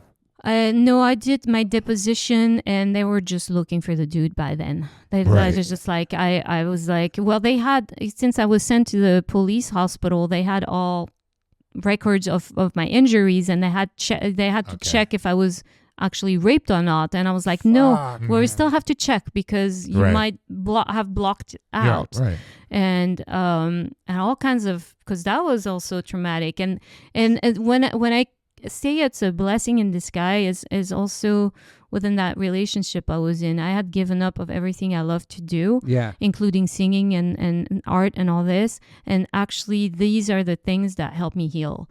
It's like, because my breathing was stuck here. Like I couldn't walk in the street and, you know, hearing a noise in the street, I would freeze inside. I can't imagine, man. And so it's really through singing and doing art and all that, so therapeutic. It was what kind of saved me. And so that's why when the audition for New York, I was like, I'm just like, I get it. I fucking get it. I almost, what did I have to listen? So that guy had done that to a bunch of people before. I think 5 women. Wow. And then all my punk rock friends were like, they all did time were like, we're gonna fuck this guy out, you know, because they like, we're gonna don't worry, him. We will find him. And I moved to New York before I think he even got arrested. Did he get caught after that? I don't know. I was kind of like trying to free myself from that story. I was but it's more recently. I mean, I don't know when the documentary came in. I'm like, oh shit, they did something on him. So so he did get caught and he is in prison probably. But it still scares me. I don't want to say his name. I don't, because he's alive. He's alive. You know? I'm like, oh shit. Are you the first person to identify him? Well, I'm the only survivor. Right. Oh my God. Dude. They had an idea of what he looked like. I think from not direct witnesses, but like we saw. Yeah, I don't know. Did they had ask like you to be in the doc? Did they reach out to you? No. Okay, I'm talking from my own decision about it, but nobody really talked about me even existing or, you know. Oh my God, man. And I wouldn't have wanted to be part of this. No, I don't know. It's just like. Then you've been through a lot of stuff, man. This is fucking. Let's get to the happy shit though. Because you meet, please. You're with Rob. Oh, that's not happy. What? Because basically, like 2 years later, you get married in 2004. But like you're together for like 2 years at least, right? Yeah. So it goes from just hanging out to gets really. Right. Well, it's funny because it happened gradually. Because like I said, I was not ready for a relationship, and then he called me the next day after that bar experience. Right. And I don't even pick up the phone, and I'm like, what the hell does he want? Like I just saw him yesterday, and then I listened He's to so needy. Yeah. Well, no, but then I listened to the message and it was very cool. It was like, hey, me and a bunch of friends, we're gonna go watch this movie. If you want to come, like come by my house in Venice. We're all here, and I could hear in the background there's a lot of people there. Right. And you remember what movie it was? Remember what movie it was? Who? What movie was it? I think I don't remember. Okay, that's all right. But we ended up. But I know which movie we ended up watching because because I was like, oh, cool. So I call him back. I'm like, yeah, I'll swing by, because then it was like with a bunch of friends. It was not like the date. Totally. So then we were there, and everybody's hanging out. I get to meet some of his friends, and it's all cool and all this. And then we miss the movie. Oh shit! Now it's like past the time, and people start leaving one by one, and then it's just me and Robert and his roommate at the time. And he's looking at me. He's like, "Do you still want to go see a movie?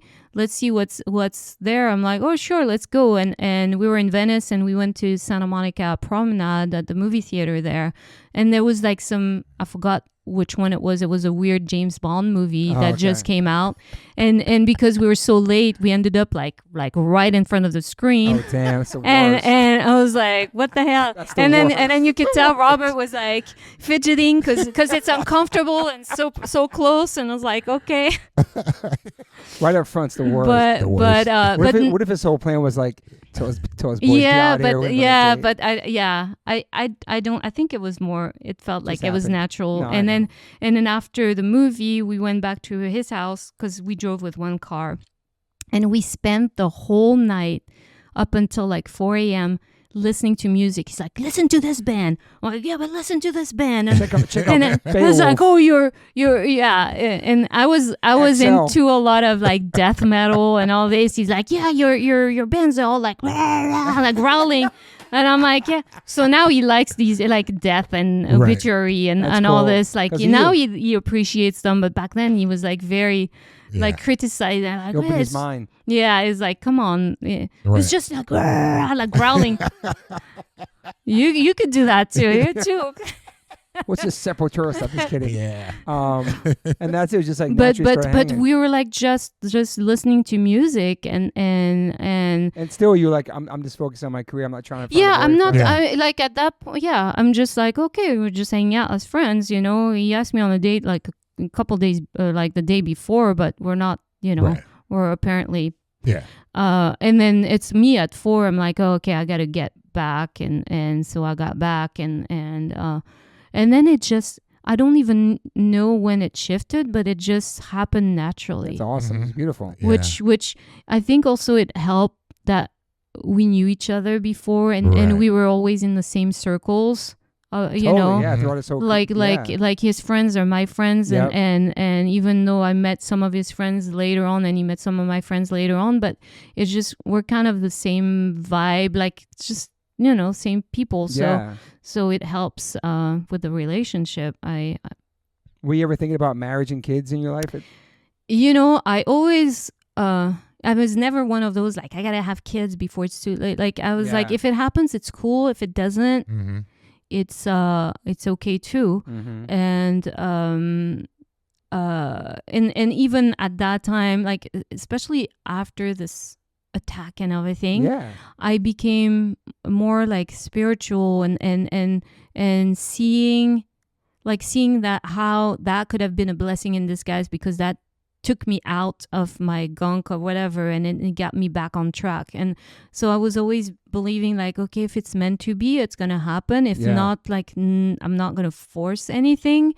And then when I got pregnant with Ty, it was not planned. It was just a surprise. Yeah. And I know I was freaking out in the because it's a big change. Yeah, right. It was like it's How like old were you? You think your life's gonna be over? I was like in my late 20s. Oh wow. And I remember Robert was on tour when I found out, because I found out. So my sister just had her baby a couple years prior, and I was on the phone with her, and I remember it's dark and all this. I'm like, I tell her I don't know what's going on. I'm really tired, and like all the time, and maybe I need vitamin. Like I need to just, I don't know what's going on. And she's like, could you be pregnant? And I'm like, no. and I remember, I'm like, it's dark and I'm in the Venice house. I had my own place. So by that time, I had my own apartment in Santa Monica as well. But I was in Robert's Venice house because he asked me to like check and all that. So I was there. And I remember walking to the CVS and buying a pregnancy test, and it's all dark, and it's kind of like, what is going on? And then the test is positive, and I'm in disbelief. So I lived on Pico and 11th, kind of. Wow, okay. And right by there was the Pregnancy Resource Center. So the next day, I go there because they offer free pregnancy tests. I'm like, take another one. I'm going to get it. And then the lady comes out all smiling. It's positive. And then she sees my face, and she's like, would you like to see a counselor? I'm like, yeah. You know, because it's like a shock. Because it's like, you don't know. And I think Robert mentioned kids once before, like you know, but not like we were not even married yet. Are you nervous to tell him at that point too, or were you nervous? I had to tell him he was on tour, and I was like, oh my God. Yeah. So it ended up working out good, but for a while, but you know, it's just you know, it's a lot. It's life changing. It's like all of a sudden, you know, and by how soon after you got married did you guys have kids? How soon after you got married did you have kids? Well, I got pregnant with Ty before we got married. Oh, okay. And then we got married during my pregnancy. Awesome. Actually, I think it just accelerated the process. Totally. And then we had Lula a year and a half after. So yeah. Fuck. So amazing family though. Thank you. Yeah, it's absolutely. so great. I mean, having a creative family and yeah, it's awesome to see them like grow and become their own, you know. Yeah. And they're all very independent and all working and, you know, being creative, and it's beautiful. That's amazing. Absolutely. Damn. So Rob was on tour and you told them, okay, yeah. I know. And you know, that's why I was like, because when you have somebody face to face, I feel it's easier to tell something like that. But now I have to tell them over the phone. Right. Sure. That was before FaceTime and all that exists. Yeah. I was like, okay, let's do it. It's like, damn, man. So then everything changes. Yeah, obviously becomes a dad. He's like on tour, and then like all that balance and family, and then yeah. Fuck.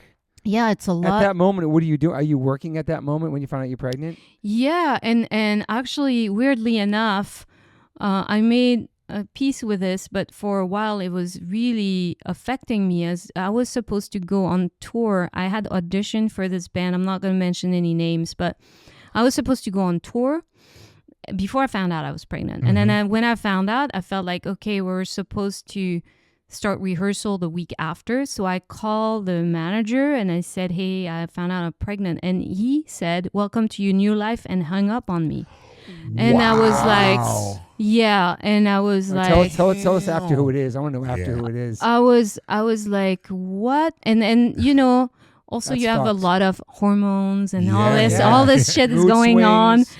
And I'm like, and I got into like a semi-depression because I'm like, what is that supposed to mean? Welcome to your new life. That means it's over for me? Or that's what people think like, before they have kids. It's over. Yeah. It's so true. yeah. And then you realize after it's not over, but the kid, your kid adapts to your lifestyle. It's like your life doesn't change. But it's, you know, before you have kids, you have all these questions and hormones and I don't know. It was, you know, now I'm like, I'm whatever, but. Have you ever seen that manager again? No. No. No, I even forgot the name of the manager, but I could probably find out if I researched and all that. Welcome to your new life? But yeah. Fuck. Yeah. And that really affected me back then, because then I started believing him, like maybe that's it. Even though there's plenty of examples of moms and dads like that are doing their thing, you know. But and then I was, you know, Robert was still on tour, and then I was like, that's unfair. Like he's doing his thing and his dream. Yeah. So that was like a little moment, but then I'm like, you know, whatever. You know, like I said, I had like that more spiritual approach. I'm like, it was not for me anyways. Yeah. Maybe something else would have happened on the road. Who knows, you know? Just maybe I'm just better off there. And then it was great. And then you put everything aside when you're pregnant, you put everything kind of to the side, just focus on that. Well, yeah, I mean, that was another thing, a mental game for me. I was just like, okay, I'm gonna focus on taking care of my children, the babies, and all this. And you know, I can do my creative stuff when I take naps or whenever I can. Totally. Just I know I had a lot of stuff built in, like I had like knots in my stomach because I wanted to do so many things. Right. Did it inspire you to be more creative once your kids were born? Yes, for sure. Absolutely. Yeah. Because I think kids inspire, and then they inspire me even more now because they're creative too. Yeah. So it's like we're all kind of inspiring each other. It's amazing. So it's it's something that I discovered after being a mother. I'm like, and then all of a sudden you're doing things not just for you, but for them, you know? And I want to be the best role model for them that I can. Absolutely. And just so even though I didn't perform, I was still singing in the house. I was singing and I was painting and they could see that. They were seeing it and hopefully it would inspire them. I never forced them to be into music or art or whatever, but it was there at the house. Blood. And so they readily available and you know, so I love that. So it's such a gift. Like I you know, I wouldn't do it any other way, of course. Were they homeschooled? No, they went to a school. So up until Ty started touring, and when I said serious touring, you know, he toured with Korn when he was 12. Yep. And didn't then Robert go as a touring? Well, okay, yeah, because so they got their hair crazy, bro. Yeah, so he was 12. Yeah. Yeah, there's you can see on YouTube. There's a bunch of videos. Did Rob teach him like bass? No, he's self-taught. He's incredible. Bro, incredible. And then Robert was constantly on tour, anyways. Right. What worked out with so I'm amazed at my son still to this day. But at 12 years old, 11 years old, he would come home from school and from the CD learn all the Korn songs from the freaking city. Okay, it's incredible. And he's doing all the stuff, and then when he did the audition, we all went to Fieldy's house and he auditioned, and we were all blown away. And Robert had just come home from tour; he didn't even hear Ty play the Korn songs. Wow! And then we're all blown away. And I was like, okay, you're good to go. And then he went on tour, and what worked out is Metallica toured South America right before, and so Robert came home. And then he was able to go with Ty, because otherwise I would have gone with Ty. But I'm like, if he has like a bass issue, like what good am I? I'm sure they have a tech, you know. Korn has a tech, but I'm like, how many shows was it? I forgot. I know he is. There's a few shows like. That's cool. Rob went as his checking for his son at 12 years old. But I saw him. So they never had a rehearsal. Before, but they did jam once where Robert was still on tour after Ty got the audition and all this. So Korn was playing at the House of Blues in Anaheim. That was years ago. Right. You know, Ty was 12, so it was 10 years ago.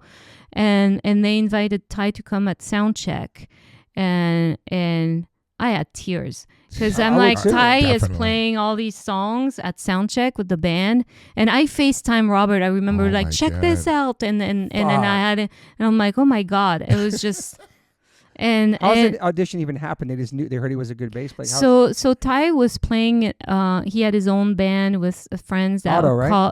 That was before Otto. It was called the Helmets, and they had played Lollapalooza, like the kids stage. You know, they I've heard about this stage. So legit. they had played some shows, so they had seen Ty play bass. Okay. So I remember we were at the airport at LAX one time, and I forgot where we were flying, but we ran into the Korn guys, and Fieldy knew he couldn't go to South America for some reason, so they were looking for somebody to replace him for that tour, and they talked to they called Robert up, and they were like, what the hell is going on, like, and then they had a talk with him, and then he asked Ty if he would be down to audition. That's at the airport. And he's like, sure. And then that's when Ty learned all the songs from the CD when we got back. So because he couldn't go without a parent anyway because he's underage, right? Yeah. Yeah. So I had to have, but I would rather have Robert go. Totally. Yeah. I wanted to go too, but Lula had school. So one of us had to be home. But That's insane, but the talking about school, they were going to school, right? Oh yeah, proper. But and then at first we had told the school, okay, this is happening, and they were all excited for Ty, go Ty. And then we're more touring and things offered came to Ty. Then the school was like, he cannot miss that many days. And so luckily, there was a teacher that was the 8th grade teacher of that school that started his own micro school for students exactly like that. I think he had a professional ice skater, like he had athletes, actors, and musicians. So I was like, you know what? Let's go that route. So Ty, because I didn't want Ty, because he knew what he wanted to do, and I didn't want him to prevent. All these opportunities for playing shows and touring and all this. You know, for me, it's like. So then I took Lula out too, and both of them started micro school, and it worked out perfect because when COVID hit, I was like, it didn't change much for them because I mean, even though he had a location where he was that he was renting where kids could go in person, but they would do also Google Meets and things like that. So just continue, and then Ty was able to graduate high school, and so did Lula within their his touring schedule. And Ty was so disciplined too, like he was touring with Suicidal, he was doing homework on the tour bus or in hotel rooms, and sometimes you're like, oh, everybody's at the beach, it's a day off, but I'm doing my home. Like he was very but that was like you too. That was like me too. Focus on but I was, like you say, the kids mimic you without you. You can tell them what you want, but they're gonna copy you more than they listen to. But that's you leading by example, being a role model. Yeah, and so awesome. it was great, and then so that's how we changed the schooling system, because just so they could pursue their career, especially Ty. And 12 years old. That's so. I can't even imagine. Oh yeah, no. I forgot, but like I think I was talking about this recently, and I was like, hey, look on YouTube, and I'm like, oh my God, my kid was a baby. He was like so small. And then how old is he when he plays in Suicidal? That's later though. So he played once. So the way he got the Suicidal gig is, it's like Ra was in Suicidal, he was in the process of renewing his papers, and they had the gig in San Pedro, that what is that festival called? That punk rock gig they have yearly. Anyway, so and then Ra was not legally allowed to work in the U.S. during the renewal of his papers. So he's he asked Ty if he would do it. So Ty learned the Suicidal songs, and then Ty played that show, and then Ra was still able to play, finally get his papers, but then he let Ty do the show because he learned. And then cool. Mike was like, but he didn't, there was no kicking out of Ra or anything. Right. Like Ra was still in the band. But then I think then with COVID, Korn was the first band to start playing again before Suicidal. And so Ra was asked to join Korn because Fieldy was out. And so now Mike asked if Ty would join Suicidal. So that's like kind of crazy. They switched like that. And for you, like growing up in Suicidal, that was like a crazy full circle moment. I'm like, my God, that like. Okay, I met my husband. I met my husband because he was in Suicidal, and my son is playing Suicidal. That's what I feel right now. It's crazy. Like for the listeners, whatever, when this comes out, but my son just confirmed he's going to go to Australia for 2 shows and play with Psycho Myco / Suicidal. And me and my wife grew up on Suicidal, so we're like, he's got to do it for us because we love it so much. But obviously Max made his own decision. He wants to do it, but it's very surreal. It's almost like I want to fly there and fucking witness it. It's only 2 shows. You should. Right. You know what I mean? Like I have like Suicidal tats and like covered Suicidal songs, and it's just like as adults, I would never imagine a band I listened to like fucking 1983 or 4. Then now my son's gonna rock with Mike Muir. It's very surreal. And just talking to him on the phone, he's just a nice, normal ass dude, but He's Mike Muir. But anyway, that's beautiful, man. Yeah. Fuck, yeah. dude. It's kind of crazy. Crazy how the world is like that, all connected. Yeah, And all comes back to the roots of the music. It's insane. Damn. So Lula, she wants to do music. She's a drummer. She's a kick-ass drummer. Yeah. You guys play together too. Yeah, we play together, but she has also 2 other bands, and she loves it. She's always wanted to be a drummer, and we were like, I don't know if we're ready to buy a drum set yet because it's loud. And then during COVID, so Robert's cousin's son, a cousin from like different. Like, I don't know how far a cousin it is, Right. but it's like family. And his son used to play drums and he got into sports. He's like a football player. And so he had a like drum American soccer or football? American football. Oh, American football. Okay. Yeah, no soccer. Okay. Yeah. Which I still don't understand, Right. American football. Same. That's a whole and different then That's a whole nother- Robert would watch it and then like, can you explain? Like, and he can't not even explain me the rules. I'm like, how? Come on, Robert. Yeah. Come on, man. But I'll ask you. Yeah, okay. No. Absolutely.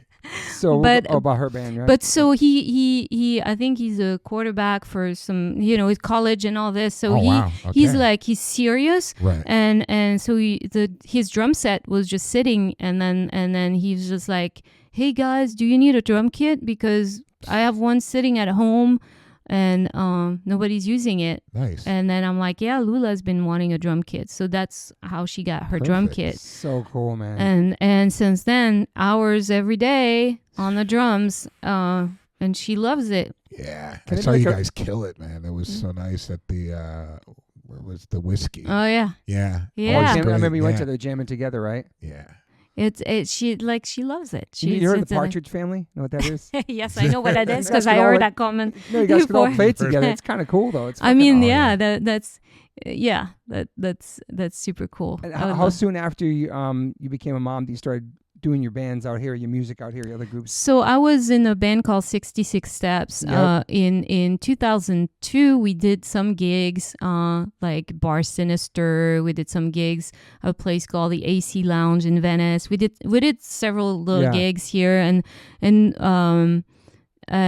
yeah, I was, sometimes I would bring Ty as a baby, like, let's go. It's awesome. It was like, it's a dark melodic kind of band, metal, but, kind of, so, and actually, they wrote a new track, and so they asked me to write melodies and lyrics for it. So we're gonna do a new song. I don't know. Nice. Oh, Yeah. cool. We had like a couple songs in movies, like in like underground horror movies. Oh, that's awesome. It was like, Nice. it was perfect. So I did pretty quickly, but they were very understanding. And then the bass player too started having got married. Mhm. He got married in Topanga. Actually, it's funny because didn't live in Topanga, but the wedding picture, I have Ty as a baby at the wedding, and then he started having kids too. So we were all kind of understanding everybody's Right. schedule, Yeah, and so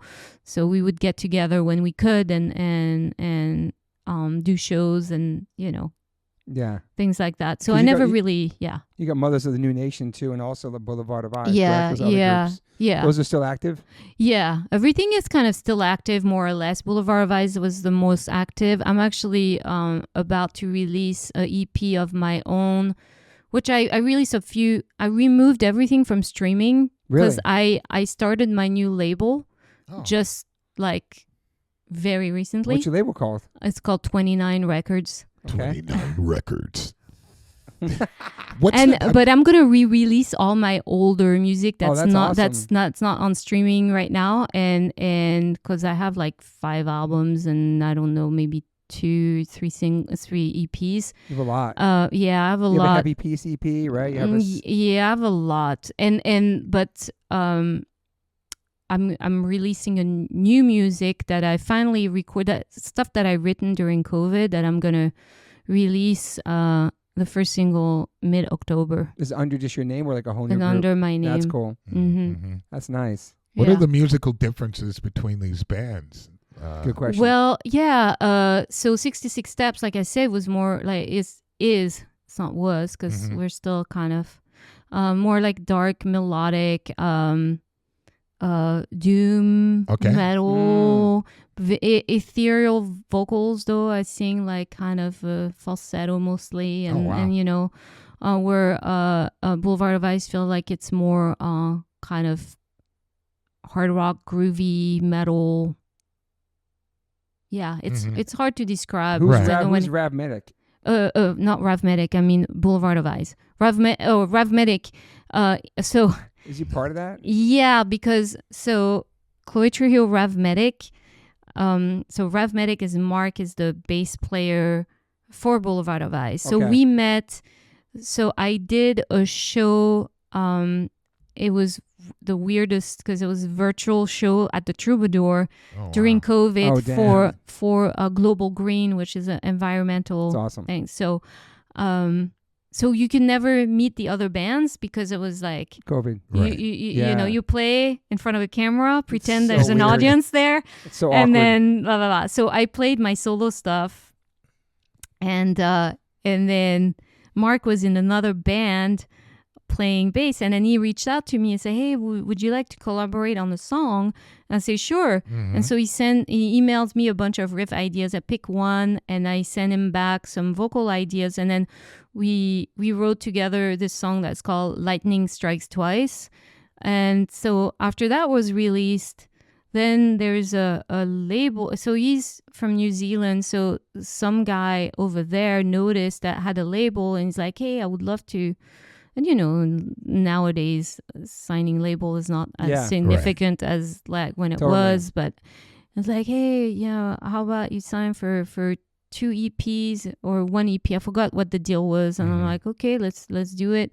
And so we wrote 1 EP, and then is that the Buying Lies one for the Truth Seeker? No, that's the second EP. Savage so it was Savage Lands is another project. I got to sing on the big stage at Hellfest last year. That was so great. Yeah. Hellfest is big. Yeah. I had never sang on the stage that big. I was like, okay, I need to work on my cardio there. Because, you know, I was like, okay, I can barely see the guitar player over there. Were you nervous for that one? I was nervous and excited. I think excited just because I had a lot, because it's in France, so a lot of. I mean, you know, there's 200,000 people in that audience, but I know there's a lot of friends there that I've known since I was a teenager. Cool. You know, all the metalheads. But so it's exciting, but it's also, you know, I mean, a lot of people were nervous. They were all kind of drinking, and I'm like, I can't drink because then I can't sing and dehydrates me. Yeah. And I want to remember the words. I'm like, you know, so, but I think I felt more excitement then, like trying not to. We had Shane from Napalm Death. That was Shane. It was a guest. Like I was a guest too on that show, and Shane is like, oh, usually I'm comfortable behind an instrument, but then they want me to sing, like, because he sang on Roots. Right. Because he wanted to do Roots because... Oh, they did? Andreas was also part of it. Andreas was cool. There. Yeah. Because the whole Savage Land is they are planting trees. Yeah. Awesome. So they're creating more forest, like is reforesting. Randy from Lamb of God, is he a part of that, or is that something different? I think it's different. Okay, because he does stuff like that too. Right? Yeah, because there was a lot. Well, there was a lot of like Dirk from Dirk is partner with Sylvain, who's doing it. Like both of them are Savage Land. They're the one that started it, and then they had guests like Andreas. Shane and you know, they had me so and cool. And all and but I think it was more exciting. It was just it's just the festival. It's so I love incredible. it. And I had been a few times before, and always always just bigger and bigger. and it's a cool it's cool because they own the land, so the structures stay. And I think you can tour it when the festival's not going on. So they have all kinds of sculptures, art, fountains, all kinds of things, and they keep it super clean. No, it's a great festival. We played once before. You know, you're not allowed to bring a plastic bottle of water in there. Like, damn, I know it's like that. That's it's cool. just, it's like they're trying to be very conscious of, you know. You were aware that at a young age from your mom and the fabrics they were using and stuff like that. When did your veganism journey start for you? When I moved to New York, I was eating the same as I was eating in France, you know, meats and stuff. And I had this weird reaction, my body. I was like, it's not fat. I think it's water retention. Sure. And I was super tired. Like bloating and stuff like that? Or? Yeah, but not really digestion, but just like, you know, and I was never like fat, but I'm just like, I couldn't recognize my body, and I was really exhausted, and I had this Japanese doctor. By the way, I always favored like more, and I think that's my mom's upbringing, more natural ways of healing than you know. And so I had this Japanese doctor that did magnetotherapy, like acupuncture, like all kinds of modalities, and I went to see him, and I was like, I don't know what's going on with my body. And his response was, a lot of Europeans that are his patients, and he was also a proper doctor. He could do blood work and all kinds of stuff, but he says that they all have the same symptoms, and I think your guys are affected by the hormones, even in the meat.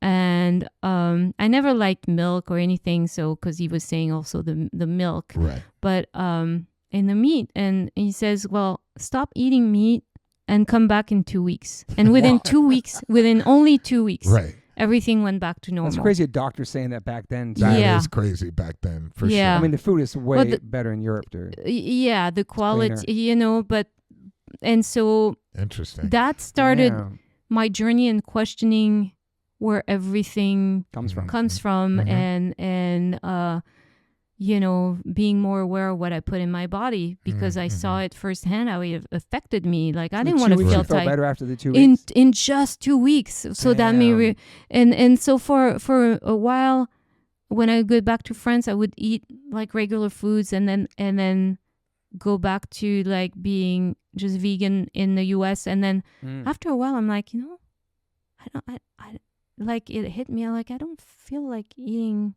animals anymore. Like, I just, and you know, it's that's kind of how it started. I just felt like it was a cleaner way of eating, and I'm always, you know, I go to the farmer's market and when I can, or, you know, find organic produce, non-GMO, all that stuff. Like, I'm very mindful, and the same way I feed my kids, you know. I'm awesome. just my only addiction is a little chocolate. That's okay. That's We're but not perfect. it used to be really bad, but it's chilled a bit. What, dark chocolate? But now they make like coconut milk chocolate that's delicious. They do.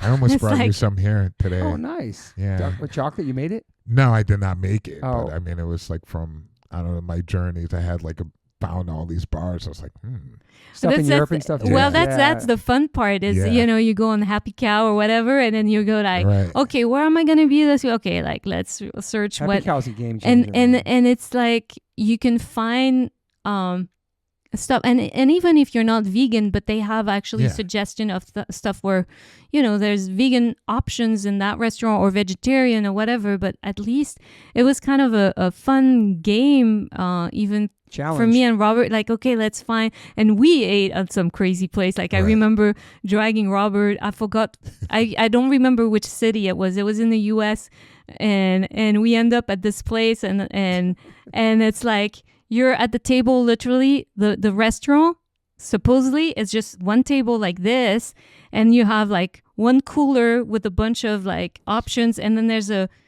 some kind of like those saunas where you can sit in. That only the head sticks out, like right in the corner. There's like it's a weird. It was spot. like a weird. And I was like, where are we? Can we just go? It's like, was the food good? It's healthy. Yeah, it was okay. It was not the most amazing food I had, but it was okay. But it became this fun thing for me, like to find like the healthy places to eat. Man, totally. It's like you never know. Right. Well, now it's a little better. Now you have pictures and you can more reviews, and then you Definitely. can know what to expect. But for a minute it was like, let's check it out. I don't know. That's and funny. then there's places that were way out of the town center. Oh yeah. I was like, where are you taking us? I'm like, I don't know. Don't blame it on me. I was like, but I love those missions on tour and throughout Europe. I Find, like, the best love- vegan spot in the town, and I don't know. I think it's important to, especially when you're on tour and it's already Eating exhausting, and so if you're eating good and we work out. We usually like even if I go with Robert on the road, even if I'm not playing, but we go to the gym and awesome. or we work out outside, or and then we we eat healthy, and then whatever we got to do. How much of it has rubbed off on Rob and your family, like the vegan lifestyle? How much of it It's rubbed off on them, like how? Well, he's everybody eats like they eat everything, but they're like definitely favoring vegan. You're the only vegan in the family? Yeah. Me too. For Me too. no, because for a moment, well, now it's like, now I have Ty and Lula, they're avoiding gluten because on their own, because they realize, so they're very observant. My kids, I was never like that at their age. I would eat whatever, like Right. Me too. McDonald's, I didn't care. But they're like, Conscious of what it's they put so in their funny bodies. because talking about that, one time Ty was with my youngest sister and her son, and they were having a play date. And I get this phone call, so my sister goes, "Oh, Ty wants to talk to you." Okay, is everything okay? Yeah. He just wants to talk to you. Mommy, they want to go to McDonald's. What do I do? And he's a little kid, and I'm so like, cute, man. Oh my God. a little kid, and I'm like, it's okay, just whatever, make it work. Don't Get be the so French fries. tight. Yeah, I get French fries and whatnot. But it's funny because I never told him directly, Right. but I think he saw, he like we talked earlier, like Right. they Yeah. mimic you, so Totally. they see you, because it took me a while when I was preparing lunch boxes for my kids when they were going to school, from like kindergarten, first grade, like little kids, and I would always put like, okay, let's have organic blueberries and make them a nice sandwich, and carrots and things like that, just super healthy. And then you pick them up and it's like, what did you eat? And then some kid had Cheetos or whatever. Yeah, that's what I was and gonna so they say. get Yeah, it's a big introduced to influence. this other kind of food that I never had at home. Yeah. And it's kind of a struggle, but I think Great point. they saw it, and luckily they went more my way than the other way. Yeah. Because it can be very tempting. Because sometimes if you, and I was never super tight. I was Right. like, okay, Strict about it, yeah. So I think that's why Yeah, that probably. was, Again, leading by example. Yeah. yeah, and and I'm not, so I'm not strict, and I'm not like imposing, I'm just like, okay, this is Mhm. healthy, and Yeah. Yep. And everybody eats pretty healthy. They're just, and then Mhm. they cook really well too, my kids. They They're both cook? great. That's They cool. both Wow. cook. Oh, nice. That's awesome. That's important. Yeah. Actually. Yeah, I know. Which Right. is, yeah. I mean, when I was their age, I would cook myself pasta, and Yeah. that's good enough. Right. I knew how to cook, but I was just for myself. I was Yeah. lazy. I was Yeah. like, oh, just pasta 10 minutes and it's done. Yeah, Max is on this trip right now. He's only vegetarian, like with his friends right now. So they're getting food made every morning for them, but like Yeah. the stuff he can have out there in Bali. But yeah, they just kind of travel. He's really good at that. I'm really impressed, especially his age, and the influence from other kids can be super powerful. Unfortunately, like my kid has been seduced by that other side because his mom cooks incredible stuff at home, really trying the entire, his entire life. But then it's like when I'm there, he's just like KFC. Yeah. I'm like, why? Like why? And he's just like eyes light up, like. And then she's just like, he's normally not eating this, so it's like a huge, it's like a treat. Yeah. Well, when you're in town. Yeah. And it's just like, oh my god. I know it's yeah. Right. But yeah, I'm the only vegan in this house. Like my wife was vegan first. She got me to become vegan. My son was raised with no meat ever. He's never ate animals. But he goes back and forth to vegan, vegetarian. But I'm the only strict gluten-free psycho vegan in this house. So you are psycho. I'm mostly getting my own food, ordering my own food. Yeah. You know what I mean? Like they make their own food. It's not like they're always making non-vegan stuff, but we mostly cook vegan here. But yeah, I love that. I love that balance. Yeah. Especially, it's cool. It's a cool thing about Rob eating like some vegetables and some tofu. Yeah, I really admire that when there are people who are open-minded to really balance this. I think, well, especially cooking in the house, though. Right. Yeah. No, I think you have to be like I saw. So my dad's brother, his kids went the other route. My dad's brother was very strict macrobiotic. Him and his wife, my aunt, were growing sprouts in their house and all this. And then the kids, and I remember, their kids are just, a couple years younger than me. And I remember as kids, when we get together, I would have French fries on my plate. Like we would go to the restaurant, and they were staring at my plate, and they were not, they were not even allowed a lollipop as kids. So, oh, wow. So, and then they went, so now they're back to normal, like, let's see, but they went the other, like they rebelled so much. A little bit, yeah. And like all they were eating was junk food because they were this was like the forbidden like kind of territory. So it's like all of a sudden I feel like she would definitely backfire if you're super strict like that. I think so like that too, for sure. You start eating like Cocoa Puffs in their 20s and shit. A friend of mine, no, I swear to God, a friend of mine couldn't have cereal. I'm not going to say her name. Couldn't have cereal her whole life. And then she all of a sudden, she's in her 20s eating like fucking fruity pebbles and all this shit you couldn't have. But it's so true. That's why you can't be too strict with your kids, man. I don't know, man. I don't know. No, like, be open-minded. So funny, they're going to rebel against you somehow. Like an adult eating fruity pebbles. Or people that can't have soda their whole life. Now they're addicted to Diet Coke or whatever in their fucking 40s. It's true, though. Yeah. It's like the forbidden thing, dude. I mean, I didn't have any of that stuff in my house, like fruity pebbles or sodas like that, but it wasn't, Yeah. I mean, I remember just seeing kids who were just like, I have Frosted Flakes. And it's just like, wow. Frosted Flakes are pretty sick, though. Right. Damn, I don't know. Man, I haven't had any of those things in so long. Yeah, you're a pretty healthy eater, healthy vegan? I'm pretty healthy eater, I would say. Like, I have my moments that I'm just like... Are you big on the fake meats and stuff? I used to. Same. Now they make them... Like there's some that make them pretty well, gluten-free, soy-free. Like that's the thing, because in the beginning all these patties were like soy and gluten and whatnot, and so now they're like some are pretty amazing, and even some cheeses. I just my friend turned me on to like Rebel cheese, I think it's called, and I was like, man. I bought that truffle brie. I'm like, it's pretty good, and it's from Texas or something. Texas or I don't know.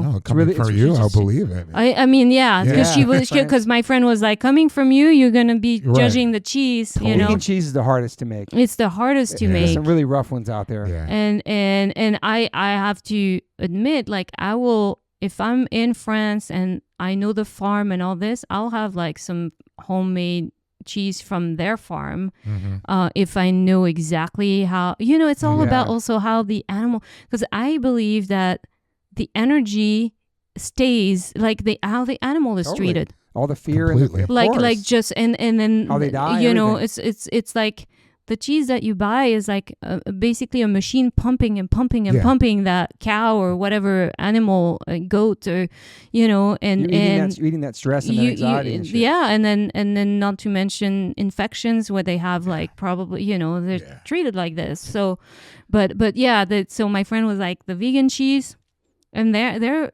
I mean, Crossroads Tal is making some amazing Next blue level. cheese that's like what? Yeah, and he always has me try, like when he has like a new, like he hasn't done that in a while, but he was like, I made this new cheese, like try it, and I'm like, wow.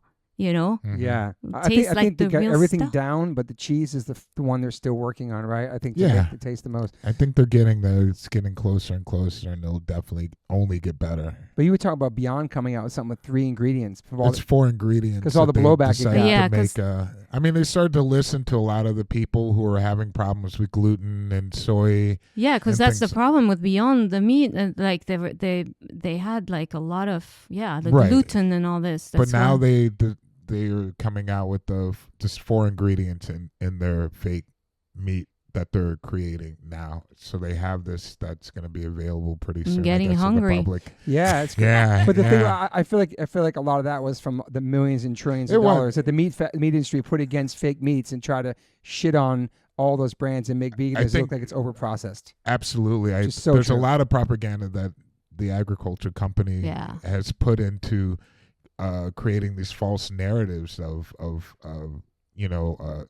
fake meat and putting the fear in a lot of people. You have a lot of people are just reciting the things that they've been saying. True. Well, that's the thing. There's so many chemicals in it, and like you were just saying. Yeah.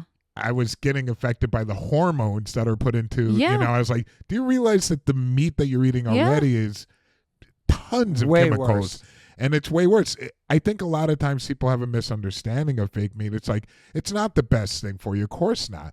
But it's not meant to be eating this every day. Like an everyday thing. It's like, but it's not nearly as processed. Everything is processed. But people eating McDonald's 3 times a day. Right. Because they think they need that much protein. You know what I'm saying? So like when they see the fake meat, they think like, it's like in the way that we live in a populated city or anywhere like that's like that. I mean, everything is processed. It has to be processed to be coming to the city and to travel and to do all these different things. There's a process that it goes through. But there's a thing of being overly processed and a lot of things being added, and people it's hard for them to imagine, like, oh, this is coming from one source I know. It's just meat.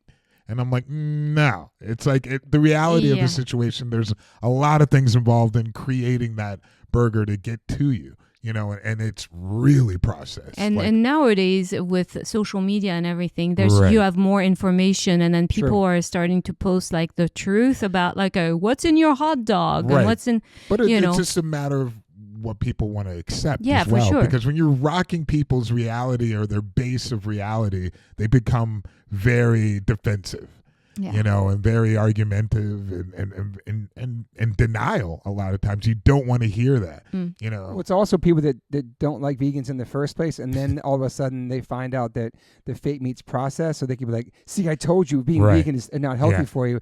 And meanwhile, they don't give a fuck what their food's processed about.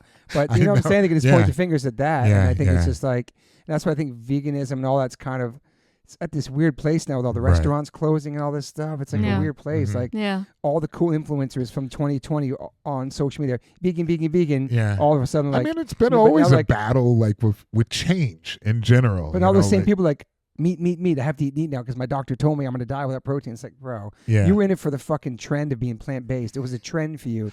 Like, this is our life. That's the thing. It's like there's a lot of trendy diet thing going on. Vegan, keto, paleo, all these trendy. Right. Now it's like also the carnivore diet. All these. Like, I feel like it's a weird time. It is. Like I when I grew up, there was none of that. Yeah. Also, the food was a lot more quality. I feel like just I don't know. It's changed a lot. Like when you. It's not for everybody too. Like I get it. And then everybody's different and Everybody's bodies are different. Who knows? But, Right. But I want to talk about your art for a second. This Aztec de la Chloé. Is that how I say it? Yeah. It was in the New York City Metropolitan Museum, but then now it's part of the Rock and Roll Hall of Fame. Yeah. That's amazing. Wow. Yeah. That was the first. What year did that happen? So, 2021 or I don't know. No, it was maybe 10 years ago. I would say shit, maybe okay. 2015. Yeah, I just love doing art on instruments. It's cool. This was like I just all kinds of instruments. So even when I was a kid, I would just like do art on my desk or on walls in my bedroom, and I felt so sad when they had to paint over when we just left the apartment. But I had this big dragon that I painted on my wall. It's I always like to do art on things as well as not just a paper or a canvas. Yeah. So that was one of the guitars that I did art on, and this actually is a wood burning. So it's also a different type of art process, that's super fun. And the way I did that one is unexpectedly I was in Paris and already living in LA, but I was in Paris and I was asked to do this art. And so I did look in my my dad in his cellar, he had all my old stuff that from when I moved to New York. I left a lot of stuff with him. And in my art supplies and all the paints and everything was dried up. And I was like, oh my God, I have my pyrography tools. Mm-hmm. Let me explore that. And, and that's how it was born, is like from exploration with and then I rediscovered the joy of doing like wood burning stuff. That's amazing. So cool. Yeah, it's really fun. It gets, my machine was old, and so it would get really hot at some point where like, okay, I got to take a break because I haven't seen those in so long. I have another one, a newer one now, that you can control the heat, and it's more modern, so it's like it's easier to work. Yeah. Like you can work on an hour and you don't feel the heat. It's like smoking when you do it. Like it's smoking. Yeah. That was like big when I was a kid. Yeah, I remember that. And then I guess in the U.S., like people are like, this is a horrible idea for kids. Like working with like a hot burning iron.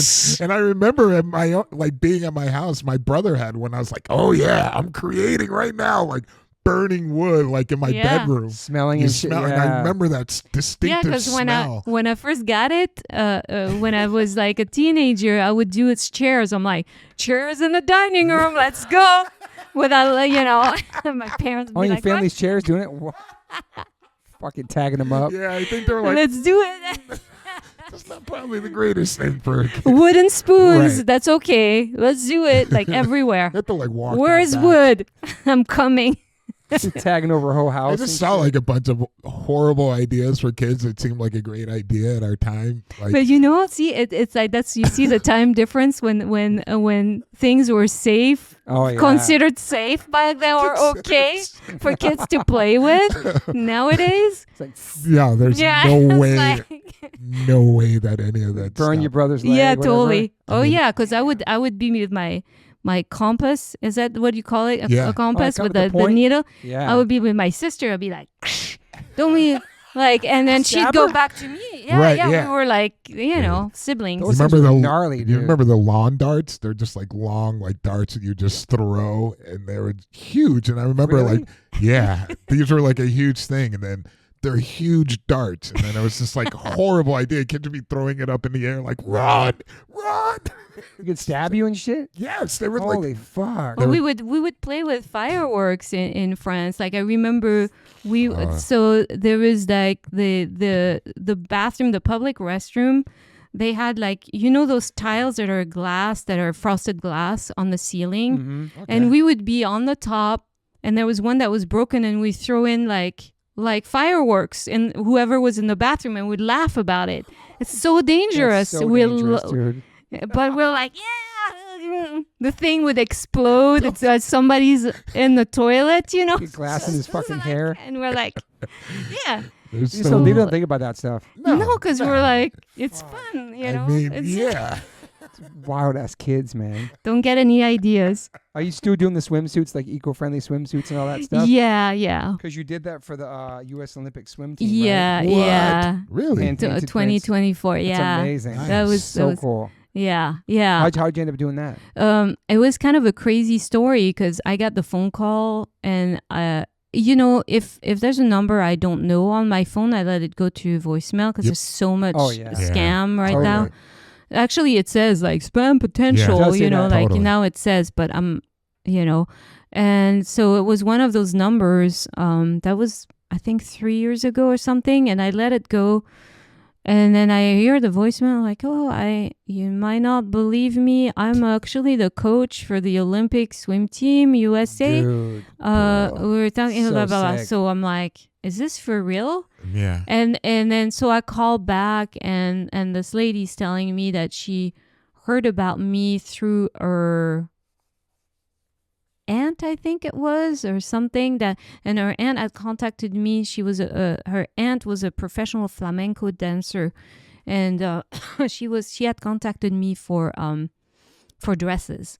But she's like, yeah, but in flamenco we're very superstitious. We want polka dots. So if you could make a dress, like I'm like, I don't have any right now, but I can. What do polka dots have to do being superstitious? I don't know, like for flamenco dancers. Okay. Anyway. Wow.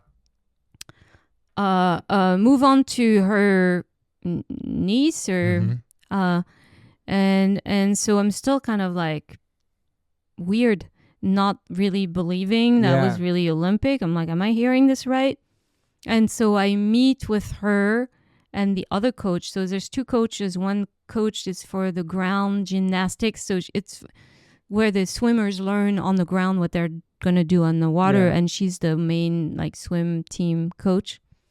And I meet with them, and then that's when I realized it was real. Yes, Wow. And then they invited me to the first one of their first practices, and that was at UCLA and the pool there in Westwood. Right. And I was like, whoa, okay, now that's real. Yeah. And then you get like excited, but also nervous. Also like, okay, what are the rules? Because, there's rules. It's a competition. What can I do? And then I love them because their whole message was about waters and how important water is and clean waters. And it was very environmental. It's awesome. So I'm like, of course, we have to do an eco-friendly fabric for this because the messaging is all there. And then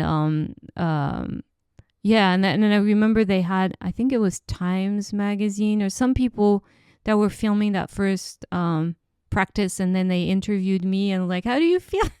I was like, it's amazing. It's an amazing opportunity. Yeah. But then, and then, and I remember, so I had them come to my studio and I had drawn, I think like 15 different ideas because I was like, let me see. Yeah. I didn't know which direction. Yeah. Because I had some direction that was a little bit extreme because my prints on all my design for clothes are from my artwork. Yep. So I did different artworks. There was like, I did this yin and yang, dead fish, alive fish thing. And I was like, is that too extreme to present like the dead fish in the red water, like in the murky water? And then, like how for life it's important. Like, like there was some imagery that might have been a little bit too much. Yeah. So I wanted just kind of corporate too. It's Olympics. I wanted to present them, and then different shapes of suits. Like some were, that's when I learned they have to have like a very high on the hip because they lift their legs. I was going to ask, like, did you have to do a lot of research on other? Yeah, they actually. I talked to their main lady that was cutting and sewing all the suit because every suit is made for the swimmer because it has to be exact. Damn. Yeah, because you don't want anything hanging out. Totally, you don't want anything cracking or anything. Everything has to really fit.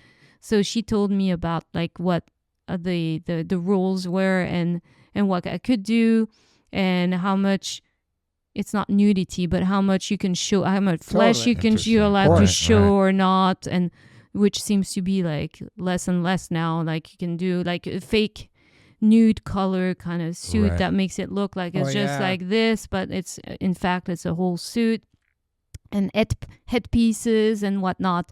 So everything and but it was amazing. Like it's so inspiring to see this level of dedication and because they put into it and stuff. They all the work, put into it. The second time I went, they practiced, which I don't know if it's still around because it was in the Palisades, the Pali High, in that pool after the fires. I don't know if it's still around, but and that one girl had broken her foot. Like 2 days before, I think, on the training in the gymnastics, and she was waiting for surgery, but she was still swimming, and you see the foot like all floppy, and she's probably in major pain, but she doesn't want to lose her spot. She's like there. And there was another girl that was super impressive. She was like a mermaid to me, and to all like she had a solo, and she was doing this dance, and everyone had their like a nose something, and she didn't. She trained her body to close with her upper lip, close her nostrils, but she had to have a smile when she got out of water. So it needs to be like automatic. She goes underwater, does this weird, like I can't even do it. I like, can't even do it. Like this, where insane. She is able to block her nostrils. Yeah, me neither. Come back up. And I was like, and then as soon as she's visible, because there's cameras everywhere. That's like fucking nuts. Like I was like, this is. It's a whole different world for you to be in too. That's so cool. Yeah, and it's so. Yeah, I mean, just this level like a really of dedication. Experience too. As far as like you had to pick the fabric, of course. Yeah. And then, I mean, were there like people who were the technical side of like, that's going to be too heavy? No, you have to. Breathe. You have to. Right. Well, you have to really decide and make sure everybody's on the same page. Where it's like you say, like something also more stretchy, like not But luckily and weirdly, that's I was invited by this Italian dude. At this in LA at this fabric show.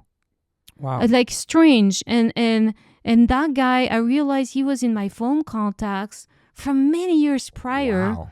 And I had never met him in person. That's wild. And all of a sudden he's sending me this invite, and I was like, oh, how weird. And then there was like a couple companies that were specializing in eco-friendly fabrics for swimwear. That's cool. During that show, and so I got to talk to a bunch of these factories that were doing this, and one of them had done swimwear for Olympic, but so I was doing for artistic swim, but he had done for like swimming, like race. Okay. Yeah. So he was familiar with the Olympic kind of world, right, and the rules and but stuff. Probably, so it was great to so then I introduced them to the coaches, and then the coach also introduced me to the lady that was sewing and doing the pattern and all that, and we went from there. But it's cool. But it's a journey. But really for me, it was just the inspiration of seeing those swimmers, like those. You had to be there to witness it. Just how dedicated and hardworking they were, and focused. I mean, it's Girl, swimming with a broken ankle foot is crazy. The foot and I'm sure she's in a lot of pain, and she's still there, right? And she's still doing like 100% or more than 100%, whatever her. Yeah. And then the end, you got to design. Yeah, like it's one. Yeah. So cool. Did France ever come to you like, well, what are you doing? Well, it's funny because the the focus is on the team and not really the design of the suit. So it's not, but it's still a great experience to have had like this. So did you see this? By the way, turn on the TV. Like what? Just to be in that world. Awesome. It was just that's magical. Incredible. Like I had no idea about that. Do you know Diamante, awesome. the tattoo artist, our friend from Italy? No. She's vegan. She has a whole line of yoga clothing. I'm gonna connect you after this. All recyclable, everything. She's in the whole world. It's so cool. All recyclable tattoo stuff she uses, the little plastic cups, everything, man. I think that's really cool person. Really the future, like this. We have to. I mean, especially with clothing, like I don't think people really there's think so much about waste. So much waste, and just I think there's so many great ideas that people are coming up with, like using mushrooms as fabric and other things, like getting away from leather and things like that, and things that help the body, and breathing, and people don't really are knowledgeable about that. But now it seems like there's so much going into that, which is really cool to see. Like I said earlier, also I think with social media, like the waste is more exposed. Like how much clothes go into like. And that's one example, but there's waste in every kind of field. I feel like there's just like, so I think there's more and more awareness. I mean, obviously nobody's perfect. I'm not even perfect myself, it's just everybody's trying to do their best, but there was so many donations with the fires of clothing that they stopped accepting them. There was so many clothes. Think about all those clothes, how much clothes we get given to us per year from all different companies that we end up donating to different places. Like you have a bunch we're donating, you know what I'm saying? Like we get so much stuff, we don't even need all this stuff. No, not at all. Like I think if they stop making actual t-shirts, there'll be enough for the whole planet still. Probably people can recycle, and you know what I'm saying? They're making too much stuff. They're making too much stuff. I mean, like you were talking about how fast fashion, is really came into the market and really amped that waste up even more. Absolutely. And I don't think a lot of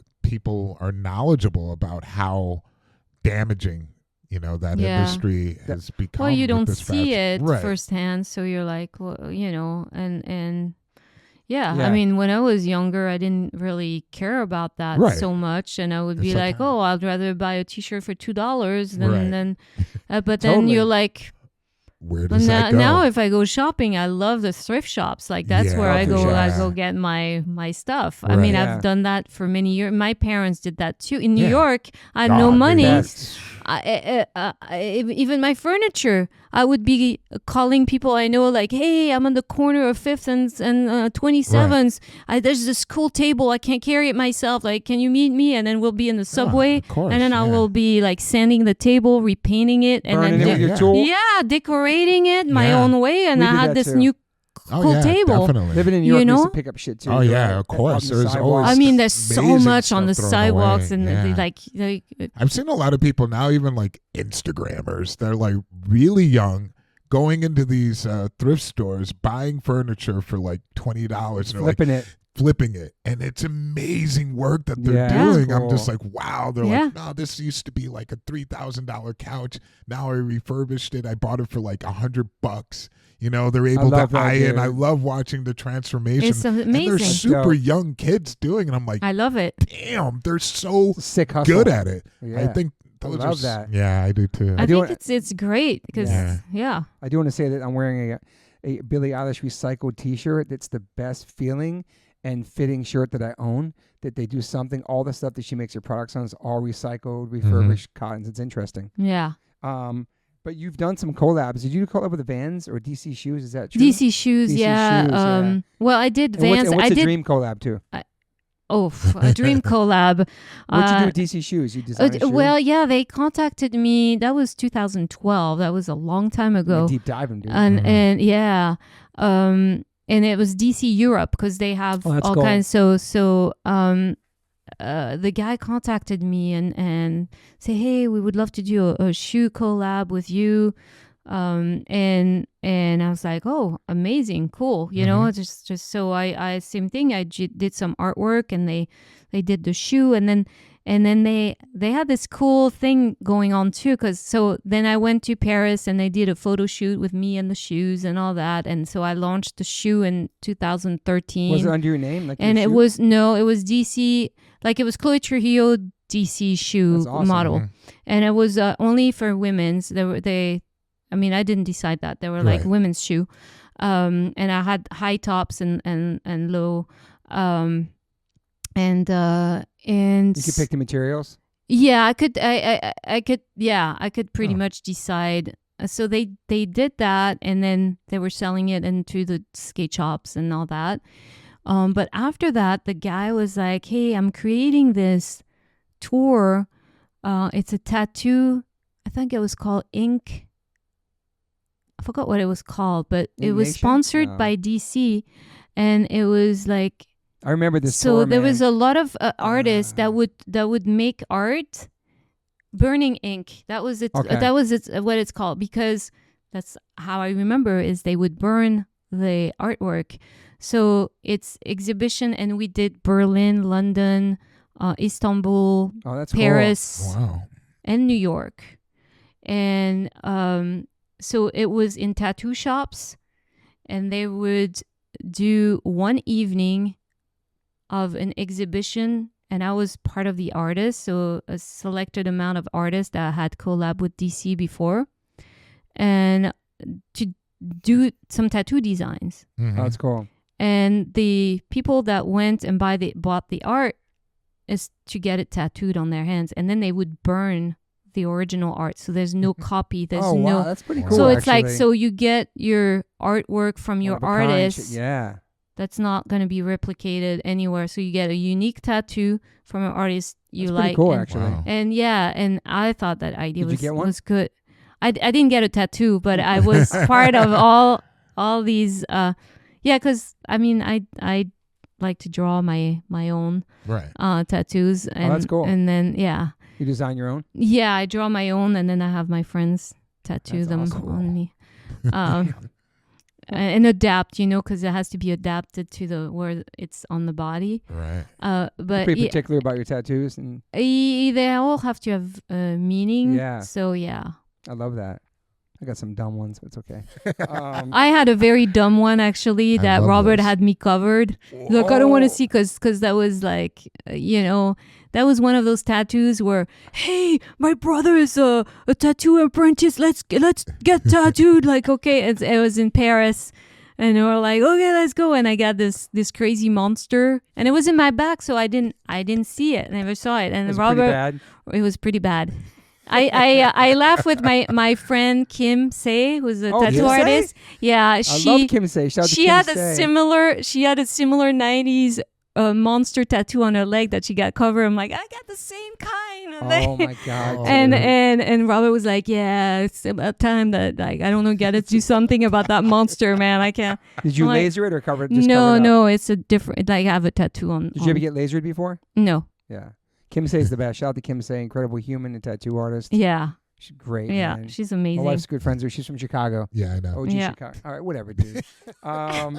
You also got some She's awards my too. homie. She's the best. You also got some awards too, like a 2022 Exceptional Creativity Award, the Juice Merit Award, and then Best Female Vocal Performance at the Josie Music Awards too.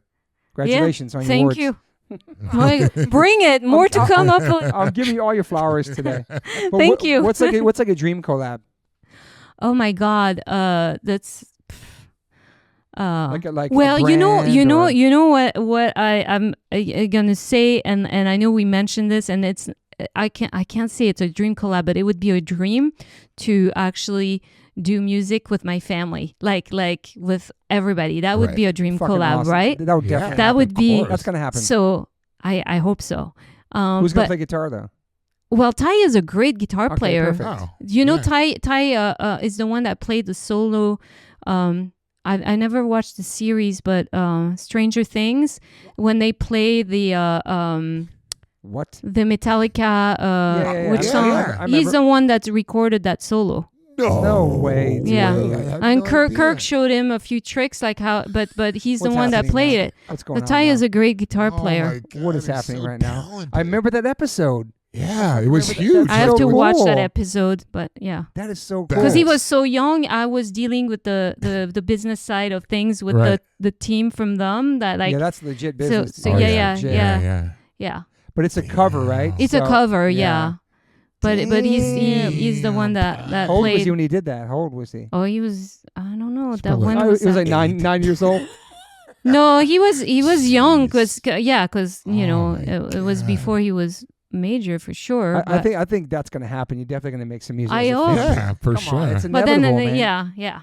It's so cool. What an amazing family. That would. What an amazing journey in life you've had. It's incredible, man. Yeah, Oh, thank I'm waiting you. For the You're book. you're a badass. Yeah, a book and a documentary yeah, or something. yeah. I'm the book is hard. I've never taken this big of a under like a project, but I started writing here and there stories, and then there's stories that I might let go, and stories that are interesting. Like it's also hard to edit, I think, like finding what is relevant to what is not, like or some fun stories, like the catacomb stories. It were pretty fun story, Right. you know. Incredible, man. But I guess it would be really hard to find to kind of that edit. storyline. Yeah, for the book. whereas Right. like Where's what it going? I think. Well, I think for the book, my goal is to inspire and Sure. like Are you seeing, like, working with somebody with the book? not at the moment. Okay. I'm just like gathering my stories Nice. and Incredible stories. yeah. So yeah. Mm-hmm. I feel like that'd be amazing, man. Yeah, absolutely. I mean, you're a perfect example of what I wanted to do by having you on, and also you're married to Rob. Whatever. You had Metallica. him. Yeah, I had him on too. Yeah, it was amazing. But I'm saying, like, you're married and you have your family, but you also have your own life and you have your own stuff you love and that inspires you in your creativity. I think that's beautiful. That's awesome. Thank you. Yeah. You know what I mean? It's like you're not just. Some people will be like, oh, that's Toby's wife from H2O. Oh, that's Moon. That's Toby's wife. No, my wife is her own fucking person. Yeah. Do you know what I'm saying? yeah, and you're radically different. Yeah, but that it's helps. true what you Yeah. say because I experienced a second of that, not a second, My wife a little hates more. that.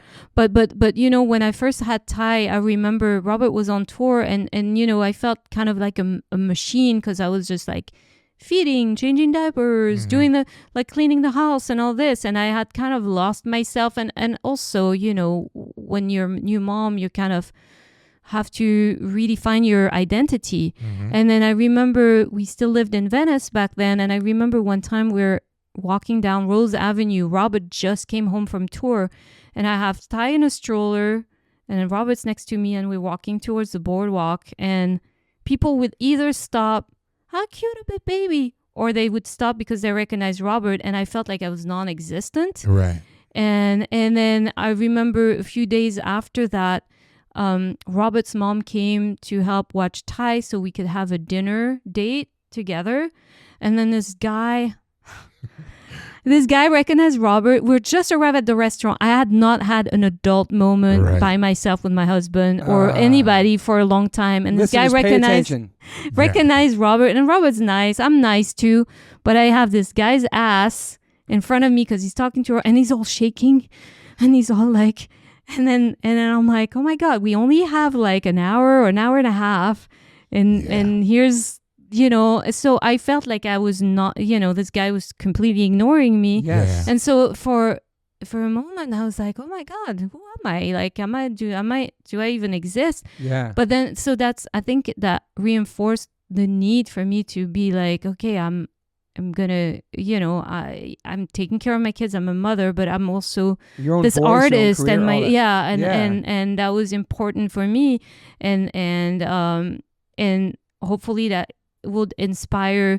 Even so, when I had a daughter, I wanted her to see like, okay, you can be your own person and all this and have it all. You can be a mom and you can have a career and you can be a wife and we can just all support each other and do that. So yeah. So you sound like an amazing mom. You sound like an amazing, open-minded, compassionate mother. And those kids are super, super polite. Like, I love your kids. They're so they're very chill. Yeah. Like, I'm just like, it's unbelievable, and I'll get comments from Ty on certain photos I'll post and stuff. I'm like, I love these kids. They're so polite. We went and like, saw Otto together. You brought me to see Otto once. I think I went with you. Incredible band. Remember? Yeah. We went to see Hard, it was like, super sick. I mean, I'm just so like impressed, because when I think of you and Robert, I think of you guys completely different. I never love think that. like, oh, that's Robert's right.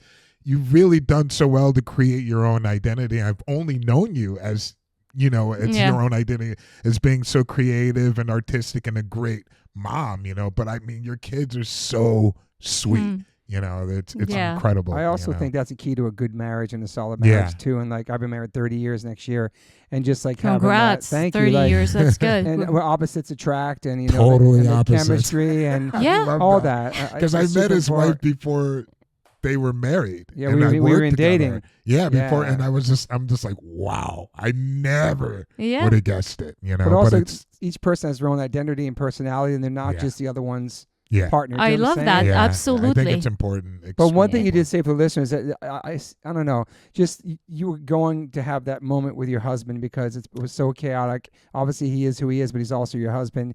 And just for the listeners, when you hear people saying like, "Oh, I met this person, he was a dick to me. I asked this person for a photo, he was a dick to me." Yeah. No, this was a moment that you were waiting for to spend time with your fucking husband who was always on tour. You're holding down the fort with your two kids. And you want a moment to have a face-to-face time with your husband, and this person doesn't know that either. He's stepping in as a fan, but Rob is cool as fuck, so we gave him that time, right? Yeah. But it's taken away from your time. But you have to I get all that, trying to balance that. Yeah. But also, but sometimes a person, like, no, dude, no photos. I'm with my wife. Do you know what I'm saying? And that person has every right to say that. And absolutely. You can think he's an asshole, but he has this fucking hour and a half with his wife to fucking connect again. And so people don't know what other people are going through before they approach them in the streets and ask them for autographs, and they could be going through having a bad day because they're humans. So at that moment, that was really nice you did that. Do you know what I'm saying? But also you're feeling this certain way too, like, okay, get the fuck out of here, get your ass out of my face. I want to talk to my fucking husband. Do you know what I'm saying? But that's and it's a good point. It's like you never know. We're all human. You never know what somebody's going through, whether he's like, a band member of one of the biggest band or whatever. Everybody is human. You don't know, and there's moments, I know, other musicians have gotten some shit about this too, but they're not who they are. Like, just, you can't judge from a single moment. Right. I know there's like sometimes you arrive after a long flight, like 20 plus hours of travels, and then there's some fan that's trying to get a signature, and then sometimes you're take tired. A piss or go to the bathroom. Exactly. Or you're gonna miss your next flight, or you're like you have like. Did you see that transition pretty fast from him being in suicidal infectious groups to going to Metallica and seeing more? It happened. Like the stardom, I guess, or just people recognizing. Well, was it overnight? It was not overnight, but it was pretty fast because they and then especially he's in the documentary, all that. That's what I was gonna say. The documentary more, and then you see those people. They're like, is that not sure, right? And then some of those people, like, would approach Robert and be like, "Are you?" And he's like, "Not today." And also, he gets a check for $1 million in the documentary. So then all of a sudden, everybody knows, friends, family, homies, everybody knows, like, oh shit. You know what I'm saying? That's like life changing. Yeah. Mm-hmm. That was a big moment. We had kind of some weirdos show up to the house. There was a guy, I remember, he was high on something, and he was just posted in front of the house. Damn. And then Robert's like, don't come. And I'm like, oh, what's going on? And then the guy was just like high on something and asking for a job, any job, like, I can work with it. But he's like so high on drugs. Yeah. Wow. And to the point where it's like Robert didn't want me around him. He thought it might be dangerous or something. Right. There have been like things like that. But overall, it's been mostly like friendly, fan or like admiration for Robert. Like, he's inspired he's like so others. Fucking humble. He's just like, He's still the same dude from Venice. Exactly. He's the same dude from Suicidal. You know what I'm saying? Yeah, he still dresses the same. He still surfs and does all. Yeah, I love him rocking Dickies and Vans on stage. Yeah, fucking same person. It's still, rides his truck and that's it. Like, just not, it's not, that hasn't changed at all. It's not gotten to his head where he's like, I'm at that level now. No, never. It's amazing. Plus, you got an amazing family. Keep him grounded. I keep him there. Keep him that's what he says. You keep I him met you in like, 1990, motherfucker. What was your last real job you had where you had a boss? Actually, funny enough, when I was pregnant with Ty, because I was supposed to renew because I was not married yet, so I was on the work permit. So normally when they give you those permits, you have to work in that same field. Yeah. And which for me was like musical theater, performance, like performing arts. And since I got clipped from the thing, I got a job. It was not really official, but I worked at so for this jewelry designer, I was doing her trunk show in Westville. Well, was it a Westville mall still? It was the mall on Pico. Really? And I remember it was during Christmas time, and I was no, I wonder what it's called. No, it was what you're talking about. Yeah, and I was so nauseous. It was the beginning of my pregnancy, and I just, and I remember I was like, like feeling, like the morning, they call it the morning sickness. But for me, it was not just the morning. It was all day freaking sick. I think Ty was like absorbing all my nutrients out of me. I don't know. For sure. And I just remember how horrible it was. And I'm like, okay. So that was the jewelry designer. She was making like magnetic jewelry. So it was kind of a healing kind of, so it was cool. But it didn't heal my nauseousness, like my nauseousness, whatever it's called. I was like, but so that would be considered maybe, yeah. And I did like a lot of little things art-wise, just on the side, like making money yourself. Like I actually designed some tattoos for people, like just awesome. Drawings, and I started. Also, that was when I was a teenager, but I would like paint on people's Doc Martens, like little skulls and little things like that. That's so sick. I still did things like that here and there on the side. And then, believe it or not, you can believe it, because my hair, I was doing, so there was this photographer that was doing, I think, for hair related products.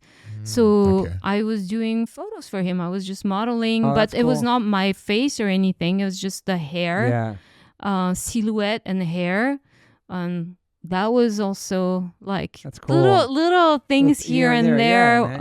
Right. While I was pregnant, and figure out what my next step was for, of course. Even with Robert, because we were not married then yet. And now I kept telling him, like, maybe it's better I move back to Paris and have the baby there, because I didn't have insurance and all that. It's way and I was there, like, for sure. And I would have never wanted to force him to marry me just because, I was not, that's not my mindset. I'm like, if we get married, we both have to want it. Like, it's not like I'm just not forcing, just, I'm not this kind of woman that like, I get pregnant, now we're getting forced marriage or nothing like that, you know?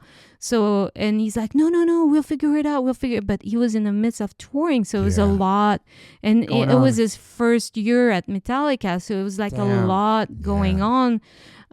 He had all this repertoire of songs to learn, and that's just, so he had a lot on his plate already. And I didn't want to be like the one that be like, oh yeah, I'm here too, and I'll have a baby too. I was cool with taking it easy, but eventually we got married and in our house, and nice. That was cool. That was a funny moment too, because it was like a 2-second marriage. And then he had to go on tour. Well, he was on tour. He was back, so I had this lady come to the house to do the marriage, and my sister came with her son, and Robert's mom and grandma came. So there were the witnesses. Right. And I was living I had my place on Pico. So I was on Pico. I was hanging out with my sister and my nephew, who was a baby, on the beach that day. It was in Santa Monica. And I'm like, oh shit, I'm getting married in an hour. Let's get ready. My mom had sent me like a dress, from France. So I was wearing the dress, and I get to the Venice house and it's locked. It's never locked. And I'm like, what the hell? It's like, and then the lady arrives and I'm like outside the house. I'm like, I'm locked out. I don't know where my boyfriend, because he was my boyfriend then, my boyfriend is, and all this. And I'm like, where is he? And she's like, well, you better hurry because I have another wedding in a half hour. I got to leave. And I'm like, shit. And so, and I see Robert's car arriving, and he had picked up his mom and grandma and had picked up this beautiful bouquet of roses. So I'm like, okay. Right. Sweat, like the sweaty armpits, and he gets in and is like, let me change, and I'm like, no, it's okay because she's got to leave, so let's get going. You don't need to change. Then the neighbor Carlos Jr. from next door comes, is like, hey dude, can you help me jump my car? Like I get, and I'm like, no, we're getting married. And he's like, let me help this dude, he's got a job. And I'm like, and the lady that's supposed to marry us, she's looking at it like it's a circle. Yes. And I'm like, dude. And the lady, I'm like, we might not get married today because she has to go. And he's jumping the car. And he's jumping the car. He's got like the cables, everything. Oh my God. Because he's got to go to work and he's got to be on time. But meanwhile, like, hey, we're getting married here. But we eventually got married, but it was a memorable wedding, just like that. Get married in the driveway and shit. That's amazing. I love there wasn't some big extravagant thing. No, it was just, and the funny thing is, within all that madness that was going on, when it was time to say the words to each other, I was like, I got so emotional. Damn. Even though it was like, 2 seconds, I was like, and he got emotional too. And then, but it was that story. How many years married now? 21, going on 22. Yeah. Nice. Congrats. Yeah. I love that, man. There's all these stories about people like they meet a band dude and they fall in love with the band dude, and then they get with the band dude and then they tell the band dude, I want you to quit the band and be with me. It's true stories. I've seen it happen. Wow. You know what I'm saying? Like they want that. They get him and like, yo, I was in the band when you found me, so now you want me to quit to be with you. Right. Like this is what I fucking do. I'm a musician, but I love stories like this, like especially in this world of music and the fucking traveling and the balancing of families. It's beautiful when you can have an awesome family and still do both what you love. You know what I'm saying? Like it's okay, almost done. Social media. Do you spend a lot of time on you like social media? You spend a lot of time on there? I try not to spend too much time on there. Sometimes I find myself stuck on there. It's terrible. We're all addicted to it. It's kind of like hypnotizing. You don't realize how much time, and then it's like, oh my God, I just wasted hours. Yeah. It's crazy. What's going to happen to us, man? After when's this going to be over? Social media. What's going to happen? No, but we need it. It's a necessary evil. Yeah, and then there's stuff that I like about it. I get to know people. I get to see people that I don't live near by and see and get their updates on what they're doing, or bands that have show. I'm like, oh, I'm discovering it on social media. I don't need to get, but and it's a great tool for me to announce like when I have shows or work stuff. It's great for the connection. But then, when you're doom scrolling, sometimes it's just like, and it's a good way to promote your stuff. Yeah, you check your DMs. You get lots of DMs. So you know how. I don't know if there's any account where you have like requests and you have like primary, general. Yep. I can't even check my requests because it's overwhelming, and the thing is there might be stuff like the few times that I checked, there's stuff that is for me, but then there's stuff that's for the band, like, and I'm like, I have. That's not my role. I'm not the manager. Meet me outside of the show. Yeah, exactly. Like things like that. Like I'm not a manager. I'm not. It's just this is my account. So I stopped checking the request unless somebody's that I met or something just told me like, oh, I sent you something, then I will check. But the it's a love-hate relationship with the social media. There's such great things about it, but then there's like, you know, what's after social media? Like if the Instagram just gone one day, the world's gonna fall apart, or like Twitter. You know what I'm saying? Like what happens? Nothing's forever. Yeah, I mean, I'm sure there'll be something else. Damn, it's crazy. Yeah. I mean, I don't even remember the world before that. You know, Same. it's just like we were just talking about that. I mean, we growing up without it. You grew up without it in the streets, hanging out. Regular it was telephones, wonderful. All and this shit. even without cell phones, like I know where I could find my friends. Right. You know. That was crazy. You know, and I'm glad I got to grow up in that way. Yeah. Especially as a kid. Yeah. You know, without that in my life, you know, it's just like I get to do so many incredible things in the moment. Yeah. You know? Yeah. Yeah. What are some of your daily rituals? Well, movement, first of all, every morning, Mm-hmm. some kind of movement, whether I'm taking a dance class, I'm doing yoga, I'm lifting weights or doing, it's not like I'm buff, but I do some, I do movement every day. That's like, even when I travel, that's like a non-negotiable, almost like, And even if I only have like 15 minutes, I'll do it because that's my thing. I'm trying to get back into my meditation practice, which is on and off. And I notice all the benefits when I do it. Yeah. Because otherwise, anxiety or all kinds of thoughts like or overwhelm or things like that, like the stress of life. I think I was really good at it, and then then life happens, and so I got to get back into it. But these are and then I do vocal. I try to do vocal warm-ups because I especially right now because we're writing. I like to do those. And sometimes I'll just do like 5 minutes in the car, but sometimes I'll do like a half hour, an hour of different things. Nice. Just because also it's fun, and I like to warm up my voice, and it's also the support, the breath support. You know, it's just important to keep, breath work, just like breath sure. work. I'm looking at the big deep voice there. but yeah, it's things like that, and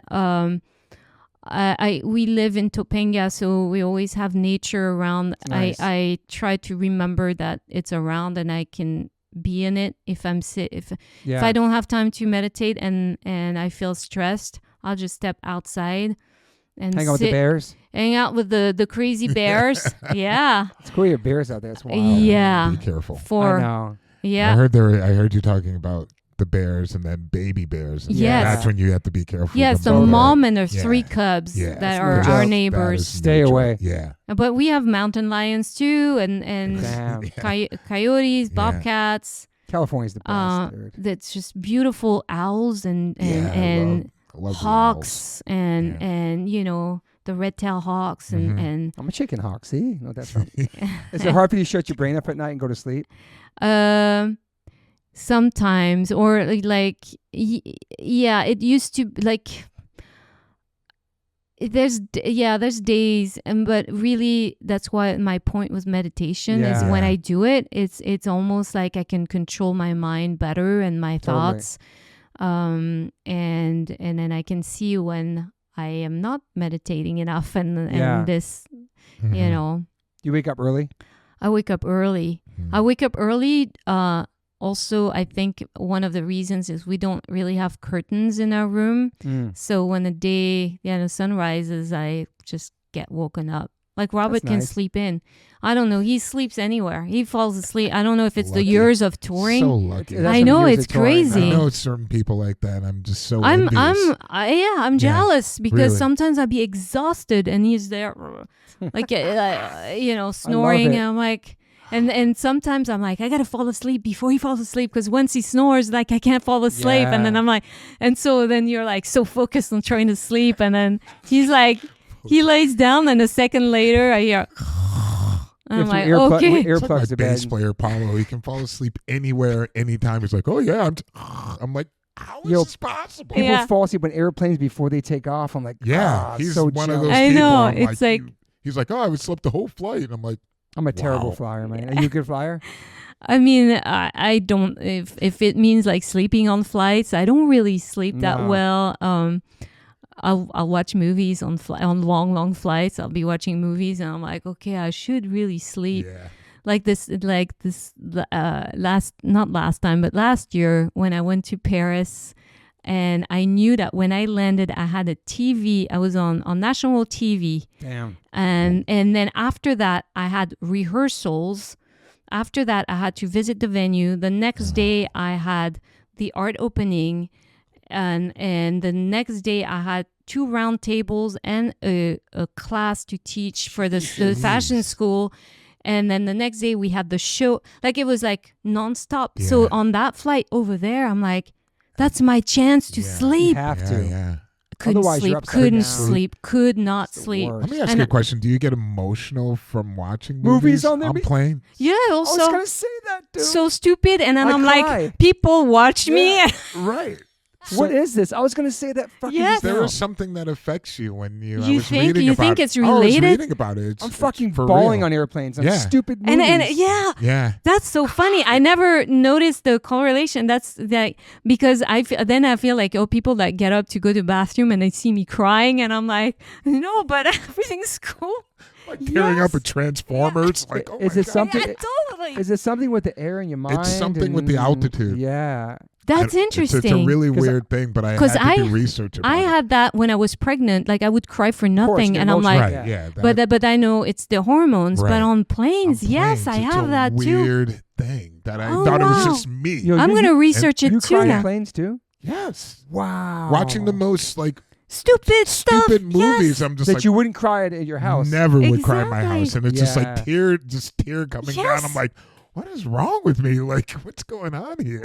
You think it has something to do with like either being away from your loved ones or being away from the earth? I don't know what it is either. I don't know what it is. I cry too. It has something to do with the altitude, and also that affects your taste buds as well. Like, they have the food that's a little bit more saltier because you start to lose your taste with the altitude. Oh, wow. I did not know that. And then so they make it a little bit more salty. Wow. Yeah. Definitely don't watch Marley and Me on that. You heard it?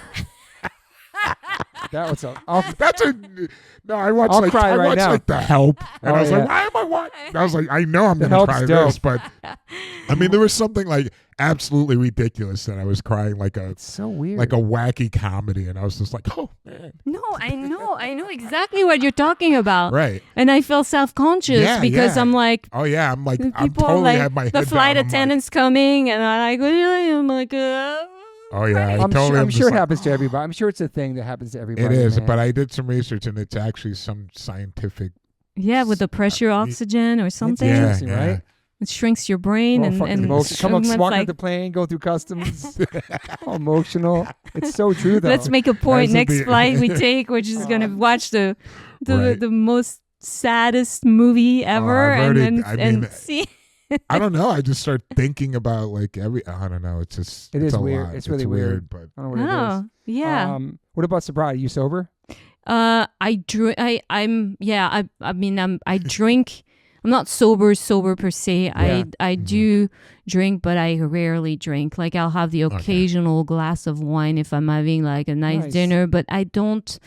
I learned because I drank a lot when I was younger. Like. Right. In my 20s, and then one day I was like, why? Yeah. I was like, why? I don't need to feel like shit the next day, and I like to be productive. I want to do stuff. I don't want to be throwing up or having a hangover and headache and all that. Yeah. So I think actually I was in New York with Robert the last time I drank because even he was like, how many beers can you drink? And I was like pounding the beers, but I was not even drunk. How long ago was this? We had kids, but they were really young. So I would say maybe 15 years ago. So that was the last time I was really on but even he was like, what are you doing? Like, how can you drink that many beers? I'm like, they just make me pee. That's it. But I was a little, it's not like hard liquor, but I can enjoy a small drink without the need to like really drink. Yeah. But it's really rare. It's really rare. Like if I told anybody I was sober, they would believe me because they never see me drink. Like actually, I have this question often. I was like, "Do you even drink?" Yeah. Because for me, it's not like necessarily a joy. Like it's not like something. I hear people talking about having wine with their meals. That's like a kind of but I don't even do it at home. Like I would do it, like okay, I did it. I think one time we were invited for this like a 6-course meal paired with wine. So I would have a sip of the wine to taste with the meal. Yeah. But other than that, I just really, Yeah. That's cool. What's a recent obsession you have right now? Oh, that's a good question. Oh my God. It's my new one I'm putting in there lately. I realized that. Okay. Well, a recent one, because my obsession is always to create. Yeah. So that's kind of like, it's always been there. I always like, when I'm like away, and then chocolate is my other obsession, which needs to chill because I heard dark chocolate once a day. Yeah, I know. And I think it's good for women too, because there's something with the I heard that too. Yeah. Okay, you have to think of something else then. Yeah. It could be anything. TV show. You binge watch TV shows and stuff like that? Movies, documentaries, I do clothing, anything. I go through the YouTube rabbit hole sometimes, and I was telling Robert, because he was telling me like, oh yeah, for my friend Dave yesterday, he told me for $25 a month you can go to Life Fitness or whatever it's called, a gym and all this. I'm like, oh, funny enough, like I was down the YouTube rabbit hole, and there was like this guy that was like visiting this $10,000 a month gym in New York and see what it offers. And not that I'm like, no, we're not, but so I that's the same thing as social media. You get sucked into these things. So maybe that's an obsession. We all have social media as an obsession. Yeah, and I don't want it to be an obsession. I want to have obsessions or like. How do we break the cycle on that? Healthy obsession. But how do we break the cycle on social? How do we break the cycle on it? It's hard. Be mindful of what you're doing. You ever check the hours on there? How many hours you spend? No, I don't do that. But I think keep your mind occupied with other things. I know. I know. That's why I like doing the podcast, because you have a phone like 2 hours was talking. I love that shit. I mean, I think love it. I mean, it helps. I think do you have animals? We did, but we lost our dog. Great question, 2 Jared. years ago. Yeah. Well, Lula had 2 birds. She was very young, and it was amazing. Like she would get up at a very young age. She would get up super early to make sure they had that time. She would cut fresh. That's the obsession I'm thinking of. Yeah. But so when we lost all our animals, we were like, and it's sad. It's so hard. Brutal. So hard. I mean, like, it's getting old now. It's like, sad. When our dog started having seizures and stuff like that, so hard. Great question, Derek. But we all travel now much that it's hard because you want to be there. It's a little teeny one you can carry. But I know. It's hard. I think it's important to find healthy obsessions, because I definitely have gone down the being at home now, off of touring, not touring. It almost feels like I have COVID, because my kid doesn't live with me. I don't have a spouse, so it's just like you're alone. Like alone. But that's also why. Oh my God, it's already 3:00. Like what? But then I found that I had to find like a healthy obsession. So it was like cooking. Yeah, as one. Even if I'm cooking by myself, I'm like, I'll bring him stuff. Yeah. But that's the one thing. That's why I was saying creative, because that's like I get up in the morning and I do my movement, and I do I make myself some tea and I have some kind of breakfast, and it's like I have so when it rained so hard, it destroyed most of like all the garden bed, and it grew back so crazy. I'm afraid to go there because now it's snake season and all that stuff. So I'm like, but we have trees. We have we'll have like citrus trees and that I planted, and other fruit trees. Nice. Finally, an avocado tree is growing. I've been trying, I've been saving all the pits and being please grow. And then there's finally one that's it's taller than me now. That's and awesome. I'm hoping, but I love that. But yeah, my obsession, I think is just creating nonstop. Drawing, writing, just. Is this all been your? Have you been to therapy before? Has this all been your therapy your whole life? Music, art. That's how you. That's my therapeutic. So when I was talking about the attack, in France, probably after I did the police deposition and all that, they offered me. I was gonna say psychiatrics, and I refused because I was like, I don't want to be on drugs or anything. I didn't want to be addicted to something because I know I have a little bit of an addictive personality. Oh, you do? Okay. Yeah, so I was afraid of that. Let's keep it at chocolate. So but and I chilled a lot because it was 3 tablets just this addictive. I was like that with drinking when I was in my 20s, and that's why. But with everything I'm able to do in moderation now. It took a lot, but it's easy sometimes to just cut it all off and not. Yeah. But then that's what I did with the alcohol as well. Yeah. But then for me, if I cut it all off, then I'm craving it more, and then it becomes an obsession, and I'm I see. Now my therapy was really.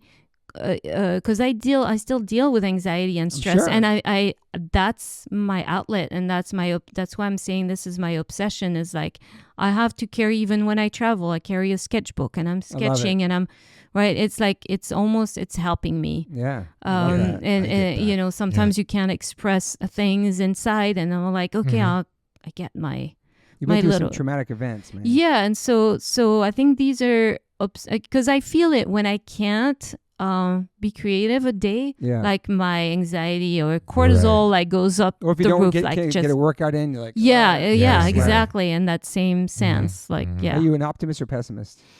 I try to be optimist. I think I'm mostly positive person. Try to see even in negative things, trying to see the positive in it, trusting. You've always been like that? No. Even as a kid, I think as a kid, I was not like that necessarily. I was playing a lot with danger, like we said, living on the edge, and living on the edge, and I had so many questions that were very existential questions, as a very young age, and so, but now I see, things more optimistically. Do you have any regrets in your life? And I'm trying not to think about those. I respect that. Well, yeah, because like I said, now I'm trying to be more optimistic and that's true. Not look back. In the past. Yeah. And I'm like, we can always move forward. I'm still alive. I can still get, make up for these and not look back and regret. Because for a long time, I was looking at all the regrets. Oh, I could have done this. I should have done this and all this. And then it just messes with your head. Oh, yeah. And there's nothing you can do. You cannot travel back. Right. So, I love that. Last question. What do you think your key is? What's the key to a long, healthy marriage like we both have? With our partners. I think communication for once. Yeah. Because that's kind of the hardest, even in bands, in any relationship, totally. and a mutual understanding. And I think, like you mentioned before, being independent and your own person, and letting the other be themselves and not try to, change the other and just letting the person be themselves. 100%. Yeah. I think so. My wife has let me be myself a little bit too much, and I appreciate that. But that's great. That's true. Good. It's true. No, I think, nice. because who wants somebody that's trying to change you? You don't want to, Trust, communication. Yeah. Loyalty. Yeah, loyalty, trust, absolutely. If you don't have trust, you have nothing. Yeah. And having a friendship there too is also, and if you can still make each other laugh is really important. I still make my wife laugh, and what I'm saying, this communication that Also, it's a friendship. It's a partnership. It's everything, dude. It's everything. And it's not perfect. There's highs and lows of being married. And that's part of being married. Yeah. You know what I mean? It's just like having the same goal of making it work out and Same, you know.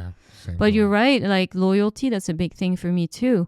Even in friendships, like Oh, yeah. you fuck me up once, that's over. Me like too. I'm like I can't. I take my friendships very seriously. Yeah. I'm a very protective of my friends, and I'm very but friendship is a two-way street as well. True. You know, there's a lot of takers out there, and I've cut off a lot of takers in my life. We came through trying to get to meet whatever they do, like social climbers, but like there's givers and takers. I'm definitely a giver. I give a lot of myself to my friends. They know that in time and everything, and I appreciate and love my friendships. You know what I mean? I hear you. I agree 100%. Yeah. No, for sure. Yeah. This has been fucking amazing. You have new music coming out? Yes, that new EP of my solo project, and then we're writing also with Boulevard of Eyes. We're writing a new EP as well. So it's called As the Sky is Falling Down. Yeah.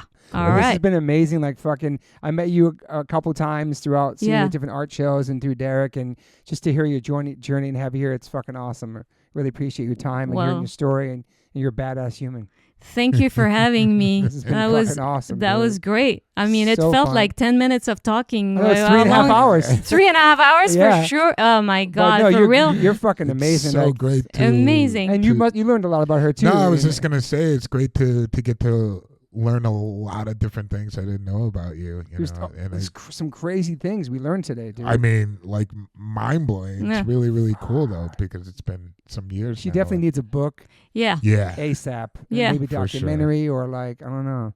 Yeah. Really cool, man. Yeah. Well, thank you. Take your time with the book, because I think there's still more that you're writing. Yeah, I'm sure. Yeah. Well, I'm taking my time, but yeah. Yeah. Mm-hmm. Whatever you're doing, you guys have a creative, wonderful family. It's really fucking beautiful, especially in the world we live in now and the times we live in now. It's just to have that family unit and supporting each other artistically and musically. It's beautiful. Yeah. Well, thank you. Thank you for being here. Thank you, Derek, for being here. Word up. Thanks for listening, everybody. You can find her Instagram. She's not going to check all of her messages. But you can keep an eye on her new music coming out, all of her art, like her fucking all the clothes she makes. She does. You do so many things, man. Thank you. Yeah. Okay, bye, everybody. Peace. Got to give a big shout out to Liquid Death. I've been in a band called H2O for 30 years, and my first real job with a company is a water brand. Go figure. Love you, Liquid Death. Love the people. Love the brand, love the concept, love what they give back, love the community, love what they do for the environment. You can go liquiddeath.com/OLLC and get free shipping on any of their merchandise that they make. They have such incredible collabs. Also, if you want to hear the story of the CEO, my good friend Mike Cesario, on the podcast, you can go to episode 115, part 1. And then 2 years later, we dropped a part 2, which is episode 275 with the CEO, Mike Cesario. Just a man from Delaware with a dream, worked at a marketing company and made this become a reality. Liquid Death is an incredible company, incredible water, incredible people. And I'm super, super honored to be part of them. They sponsor my life. They sponsor everything, my family. So go liquiddeath.com/OLLC and get free shipping on anything you want to buy on that site. If you want to get water, it's exclusively on Amazon.com. Murder your thirst, y'all. I always ask my guests if they have any regrets. I personally don't have any regrets. Even when it comes to my tattoos, I have the silliest tattoos. Even my ET on my leg, it's still a childhood memory for me, and I love it. I've had tattoos on top of tattoos strictly because I wanted more tattoos. I started getting tattoos when I was 18. I'm 52 now, and I can't stop. I've had laser treatment before on something on my arm. It's 4 tattoos on top of each other.